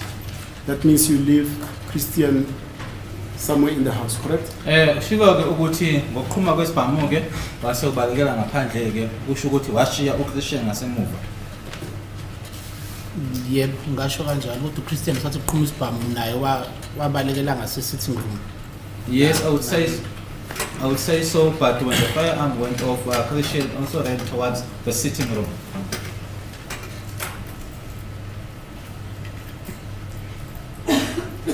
Now, when you go out, do you have any interaction now with the second intruder? Do you personally have any interaction with the second intruder? Usuphumileke manje ingaba kukhona ke wena okwakuhlanganisa ke senza igama le interaction kanye nalo wesibili ke owangena endlini. Okay, ngicela uqale ngicacise nami ngoba nami ngicacisele. Mawuthi interaction, are you speaking ukuthi sikhulumile naye sibonanile? Ngicela nami ngicacisele igama la interaction ngoba mina ngikubuka ngenye indlela. I see the word differently, so can you explain it? Do you mean that did we see each other? Did we speak to each other when you use the word interaction? Perhaps let me use this example of Longwe Thwala when he leaves, that he pushes somebody away and then gets off. Did you also, in that manner, in that context, not verbal, but in that context of touching him, going out, or just passing by him? Uzokhumbula ke uma ngaba nkathi ukhuluma ngolongwe Thwala ke ukuthi ke waphusha ke ukuze aphumeke. Nawe ke ngaphambi kokuthi uphumeke endlini ingaba mhlasimbe wamphusha yini noma wayiphumela nje wathi wandlula kuyena wayiphumela? Hayi ngadlula, ngikhumbula ukuthi ngiphusha ngizange ngize ngimphusha ngadlula nje. No, I just passed. I can't recall or don't recall pushing him. I just went past. Yeah. And then once you've passed him, then a bell rings in his head. Then he decides to chase you, yet he just let you pass by him without stopping you. Usudlulile ke kwase kukhona ke okumfikelayo ke ukudlulisile kodwa manje ke wase ethatha isinqumo sokuthi akusukele noma kujaha. Kodwa umuntu nje obeqeda ukudedela ukuthi undlule kuyena. Can you repeat that long list? Can you repeat that question? The question, please. Or repeat that statement you are saying. I'm saying to you, Yeah. you pass without incident. He doesn't stop you. He doesn't restrain you. That's the second intruder. You just simply pass by him and go outside. By the way, how did you go outside? Are you running or walking by?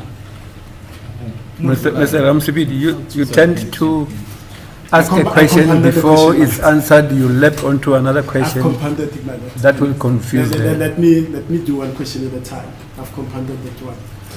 The first one, does he let you pass by him uninhibited, not stopping you, not pursuing you? Ngabe ke uyadedela ke noma uyakuyeka nje udluleke kuyena ke ngekho lutho nje alwenzile kuyena engazamanga ukuthi akuvimba akakwenzanga lutho nje base kuyeka ke udlule kuyena. Ngeke ngize ngisho phela ukuthi wangiyeka or wenzani. Kodwa ngisho ukuthi mina ngadlula phambi ngadlula kuyena. Yena waphuma nami wajaha mina. I wouldn't say that he just let me and otherwise let me pass but what happened is that I went past him and thereafter he pursued me.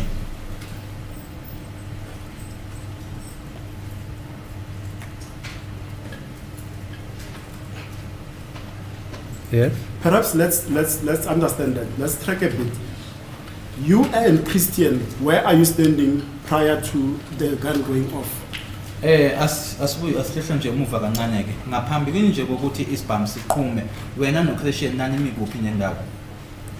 Ngasho ukuthi Christian wayengakalefi kwami but mina mangibuka kahle ikhishi close to let's say in fridge I think, but not far from the fridge. Christian wayengala ngase passage uma ngamsusa la ngiletha ngala so wayengala ngase passage. Christian was on the side of the corridor of the passage. He was on my left. I removed him from this side to my left, and I was closer or next to the fridge. And let's go to the man, the second intruder. Mm-hmm. Where is he relative to you? Ngokumayela nawo ke yena lo wesibili ke uyikhazi wona ukuthi useduze ne-fridge wayekuphi ke yena lo wesibili. Wayengali ngokusinki. He was on the side of the sink. Ngala. Around Ngeke there. ngisho specifically ukuthi wayesendaweni but wayengala ngoba bonke abantu engibasho babengaphambi kwabo. Ah, So okay. naye wayelapho kuleyo wrestling. I wouldn't say where specifically, but all those people that I've mentioned were around there, where that wrestling. They were, in other words, they were in front of me where that wrestling was.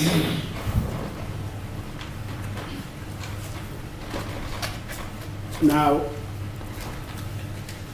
the firearm goes off. What happens to Makumalo, Zandile Kumalo, Tumelo Madala? Isibhamu saqhuma-ke kwase kwenzekani-ke ngoMakhumalo uZandile kanye naye uTumelo Madlala. Angeke ngize ngisho specific ukuthi kwenzakalani kubona ngoba nje bengisho ukuthi after ukuqhuma kwesibhamu ngaphuma mina ngomnyango kaBalek so isibhamu kwenzani angazi. I wouldn't be specific and say as to what happened to them or what they did. As I said that after when the firearm went off, I ran out. As to what happened to them, I wouldn't know.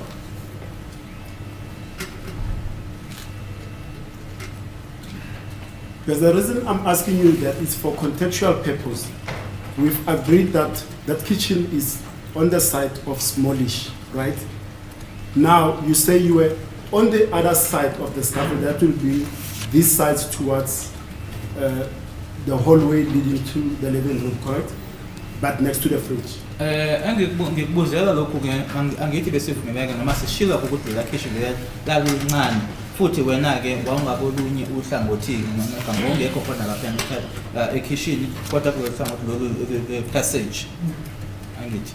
Yebo ngishilo lokho vele ukuthi ikhishla lincane but ukuthi ikhishla lincane phela kusho ukuthi kangamuveki kulona mina ngithi lincane ngoba mhlawumbe ngicompare namanye amakhishi but lona lalingalikhulu vele so but akusho ukuthi bonke lanto lapha phakathi kwenzeka lapha kangamuveki ekhishini.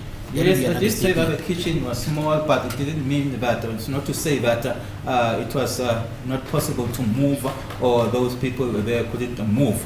But I'm just saying that it was more compared to others. I'm not even asking you about that. I'm not even asking you about that. I want to understand. Here's you, for example, next to the fridge, and there's this lot that was involved in that melee, right? And then in order for you to go out through the kitchen door, because I see on photo 15, it's behind the wrestling that we've agreed to. So in order for you to get through, after the fire, the gunshot went off, where did these people go to? So that there's a way for you to pass by and exit the kitchen door. Angikubuzela kona-ke ukuthi angithi nanjengoba besechaziwe-ke ukuthi abantu laba bekuphi nendawo sibonile ukuthi isihlabha sikuphi nendawo laba bemi khona-ke manje-ke isibhamu sesiqhumile-ke ngizama nje ukuthi ngizwisise-ke noma ngilandeleke ukuthi manje baye kuphi labantu noma bakuphi labantu emuva kokuthi isibhamu siqhumile ukuze wena ukwazi ukuthi udlule uphumele ngaphandle. I think nami lo ngibuze ngokuphendulayo kuwena ukuthi ngendlela oyibeka ngayo wena uyibeka as if babevimbile ukuthi kangadluleki. That's I think that so is that's also why how uphendula nami ngale ndlela that is how that is also what I'm answering to you because the manner in which you state it is as if they had blocked the way and that it was impossible to move. Hence I'm answering you in that manner. Okay, now that you've made my understanding, you went through. Whoever was there exited the kitchen. Usho ukuthi nje wandluka noma ubani owaye lapho wandluka nje wena kuyena-ke wase uyaphuma.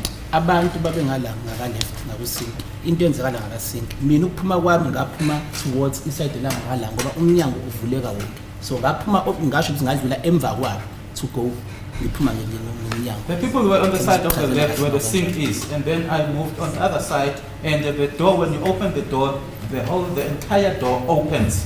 So I would say that I will pass up behind them for me to go out. Let's not belabor that point. Now, at what point does the second intruder start to pursue you? Manje ke lo wesibili ke uqale nini ke noma ngesiphi isikhathi laqala khona ukuthi hakujala. Ngamnothisa sengiphumile eminyango ngidlula nje ngathi mhlawumbe ngasempompini sengizophuma segate ukuthi khona umuntu la ngemuva kwami ngoba ngikhumbula ukuthi singathi mangiphuma ngisho ngizansi ngajomba. So I noticed him when I just exited the door when I was around where the tap is and I then noticed that there was someone behind me. And did you see that person that it was indeed the second intruder? Ingabe ke wambona lo muntu wangithi usho uthi wabona ukuthi unomuntu osemva kwakho wambona yini ukuthi yiloya wesibili?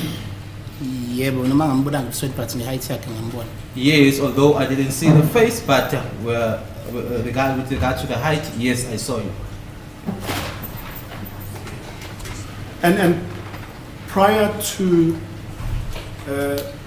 perhaps this second intruder chasing you, you've testified that before you exited the house, you crossed paths with the deceased. Or correct me if we're on the same page. I want us to be on the same page. Ushilo ngaphambilini ke ukuthi ubone lokho ke ukuthi lona wesibili ekulandeleke. Ushilo ukuthi inkathi uphuma ke noma usuyophuma ke ngesicabha lesasekitchen ke wena ke no Mufi naphambana ngendlela. Yebo. Yes.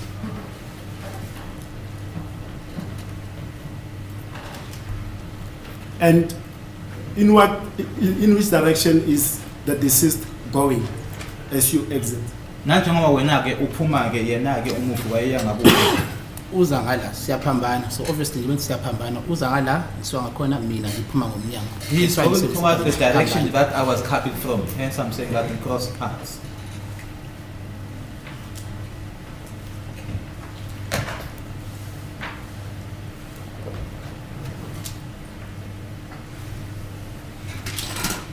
Yeah.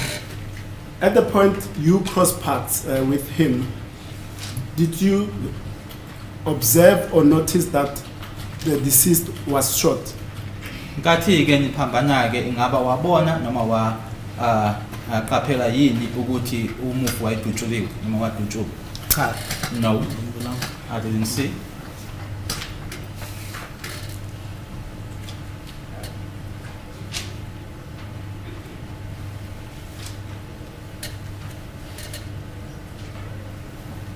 Yes. Now your testimony is that you then run outside the Kumaro household, turn left, again left, jump the big gate into the neighbor's yard, correct? Phumileke kwamakhumalo asobaleka ke emgwaqweni ke wase ke kumakhelwane wase ujompa ke ngegate yakhona ungena kuyamusa.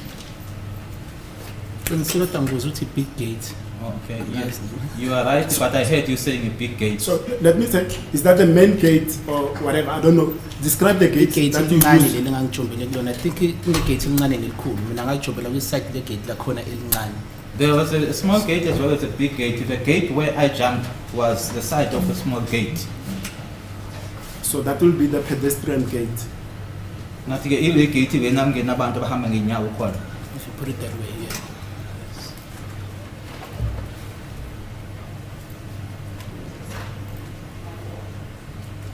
Yeah. And as you jump into the neighbor's yard, did you encounter the neighbors or anybody from that yard?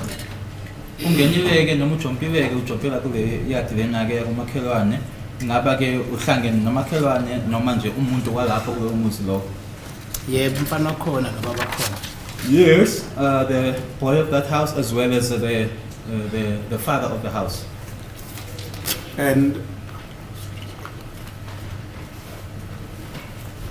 And did you talk to them or did they talk to you? What happened as you meet up or encounter those people? Wakhuluma nabo noma ibona bona bakhuluma nawe. Noma kwenzekani nje umhlangana nabo labo bantu. Noma ngasakhumbuli phela bana wakhuluma kuqala kodwa sakhuluma nabo ngoba ngibuza ukuthi ngoba. Though I can't remember as to who spoke first, but we spoke, and I do recall that they asked me who I was.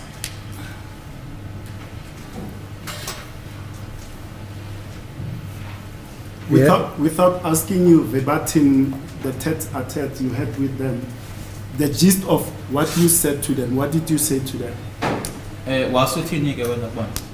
Ngazichaza ukuthi nguba igama nesibongo ngase ngiyabatshela ukuthi kwenzakalani ngathi ngabatshela ukuthi ngihamba nobani noma ngasakhumbula ukuthi ngakubeka kanjani ngalesa sikhathi ngoba phela office ngangithukile but bangibuza ukuthi nguba ngabatshela ukuthi ngihamba nobani. I introduced myself, my name as well as my surname, and I told them as to what was happening and who I was with. Although I can't remember specifically how I put it, but I did tell them who I came with there and as to what was happening.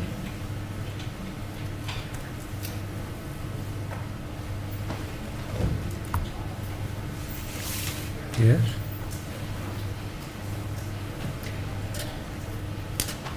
And exactly what did you say to them? What was transpiring in the Khumalo household? Wathi kubona kwenzekani kwaKhumalo noma kwamaKhumalo? Njengoba sengiye ngachaza ukuthi angisakhumbuli kahle ukuthi ngangitheni kodwa ngiyakhumbula ngama-chats ukuthi sibanje inkunzi. Along those lines angisakhumbuli kahle. Although I did say that I can't remember specifically as to what it is that I said, but I did say something along the lines that we are being robbed. And perhaps you think, how long did you take in the neighbor's yard whilst you were talking to the person you were talking to before you even jumped back into the Khumalo yard? Wathatha isikhathi esingakanani ke komakhelwane uyichaza ke usho kwenzeka konke lokho osuchazileke ngaphambilini kokuthi uphinde ubuyele futhi ujompele kwamaKhumalo. Hayi ngabe ngiqonda manje ngoba ngangithulile so lapho ngangenize angikhumbuli ukuthi sikhawu isikhathi esingakanani kodwa angeke ngize ngisho ukuthi kwathatha isikhathi eside. I would be telling a lie. Siza ke lo sajomba naye. Mhlambe ngithi mhlambe naye lo mfana lo bekhona mhlawumbe sebengasho nabo Okay. kodwa mina ngisakhumbula kahle. I would be telling a lie because I was shocked, so I won't be able to say as to how long it take. Maybe that boy and his father can maybe assist me in giving the time. Your best estimation, will it be seconds, minute or minutes? Uma nje usungaqagela ke mhlawumbe ngamasekendi, umzuzu owodwa noma imizuzu. Hayi angeke ngize ngiqagele. I won't guess.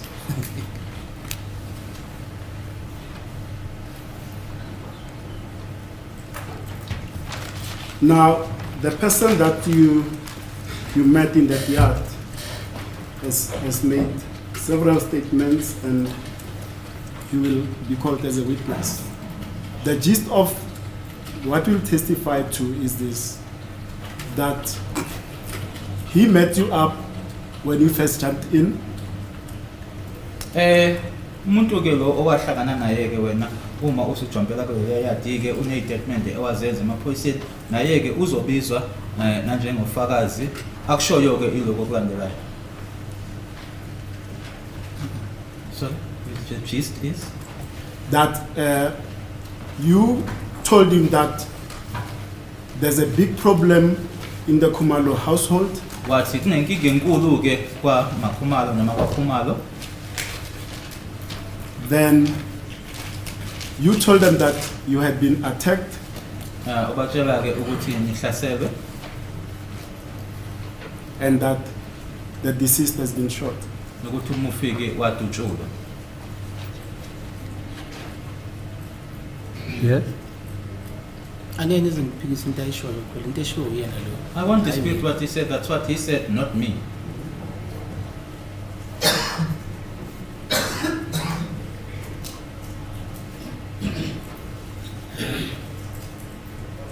Yes. My point really out of that is this: how will somebody in the neighbor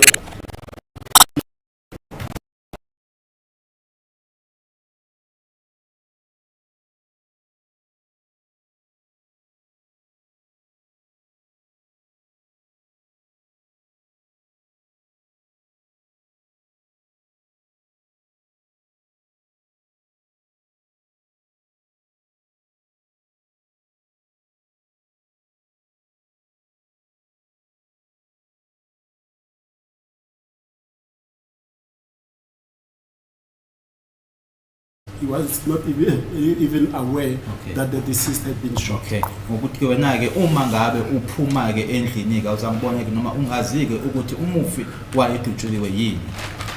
Ngiyakuzwa ukuthi uthini kodwa ngiyacela ukuthi usushilo ukuthi uzoza naye la enkantolo. I hear what you say, but I think you've already mentioned that person is going to be called as a witness, or he's going to come to court.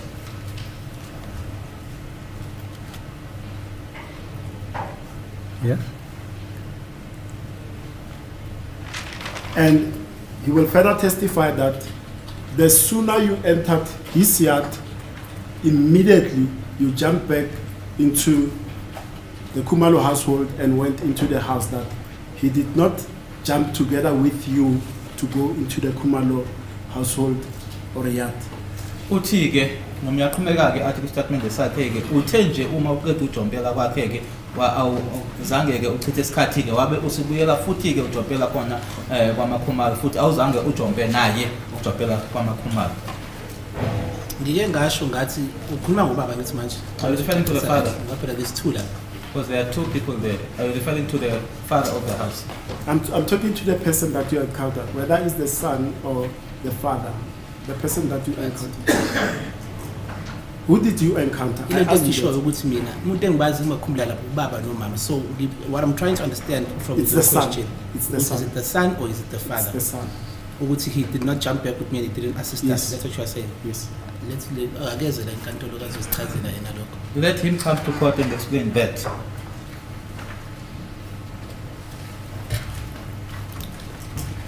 Yes. And now, when you exited the house, before you went into the neighbor's yard, where was the first intruder, the one with the gun?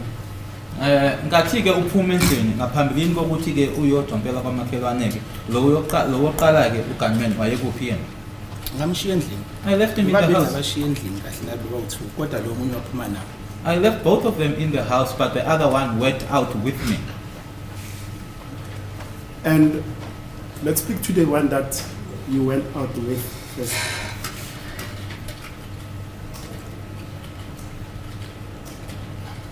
He chases you, you jump into the neighbor's yard. Where does he go? Did you observe that? Uyaphuma ke endlini, uyakulandela ke wena ke ujompela kwamakhelwane. Emuva kwalokho yena ke ngabe wambheka yini ukuthi waya kuphi? Wayehla ngomgaqo umazi waphelile lapha but wehla ngomgaqo. He went down the road. I don't know where he ended up, but he went down the road. Njengoba ngijomba ngisuka ngala ngiphuma ngomgaqo. Sehla ngomgaqo siya ngaka left mina ngijomba ngizwa next door. Yena akajombanga waqhubeka wehla. As I went out of the yard, turned to the left, jumped onto the neighbor's yard. On the left, he went straight down the road. He didn't jump.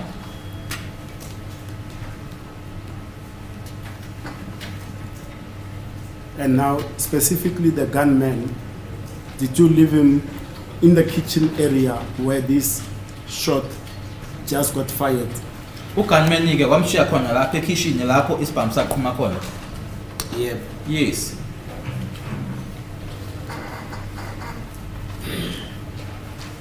Now, as you are speaking to, let me say the son, because he's the one that I'm referring to.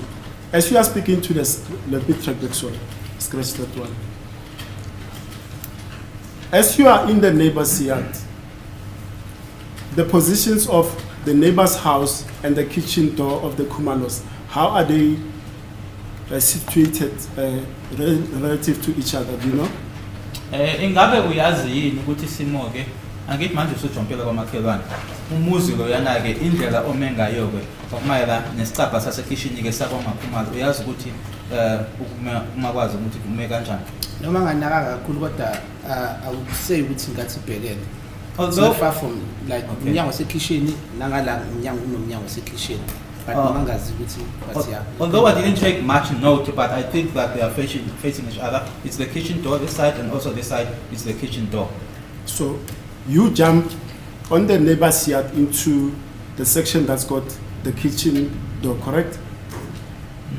Uma ujompela wena ke kwamakhelwane ujompele kuyo side daily elinesi nomnyango wasekitchen kunjalo. Nangijampa kamakhelwane ngijampile side nomnyango wase dining. Jump Kitchen ule udlula wase dining obheke I think ubheke the side mangibuka isithombe. So the nearest door engijampele duze was the dining door, or should I say the sitting door ukuthi angazi ukuthi kanjani ngaphakathi. I don't know how the situation is inside, but when I jumped on the side of the dining or the sitting room door. The kitchen is on the other side. That is how I saw it on the photo. Yeah, contextual. Sorry. Contextually, what I want to get is this. As you are speaking to the son, could you see the door, the kitchen door of the Khumalo house?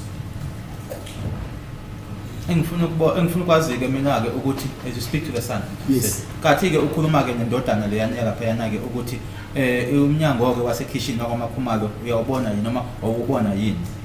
Noma phela kuno concrete kodwa ke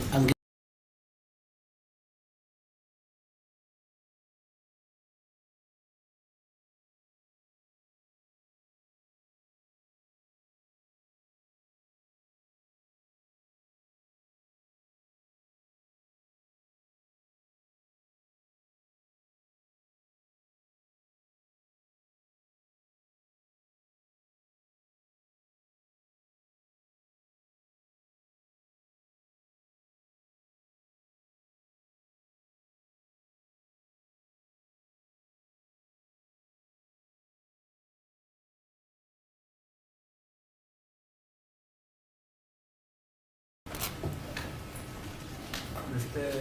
Thwala, we remind you that you are still under oath.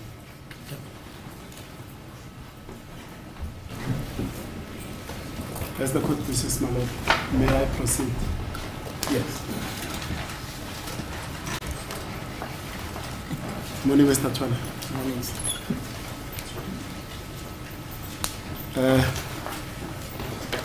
Last week before I took ill, I don't know where I ended up at, so perhaps we should start with the scuffle from the beginning. Kuleli viki elidluleke ngathi sengingaphatheki kahle-ke angisakhumbuli ukuthi ngingagcina kuphi mhlawumbe-ke kuzofanele siqale lapha kwi-scuffle. Now, the way the scuffle starts is that intruder number 1 is standing by the arc at the hallway with a firearm, correct? La iscuffle siqala khona-ke siqala la lo owangena kuqala yena eme la kulo indawo-ke othi muyichaza uthi yi-arc ephethe isibhamu. yabeduze kwayo. Yes, next to it. And your story is that Longwe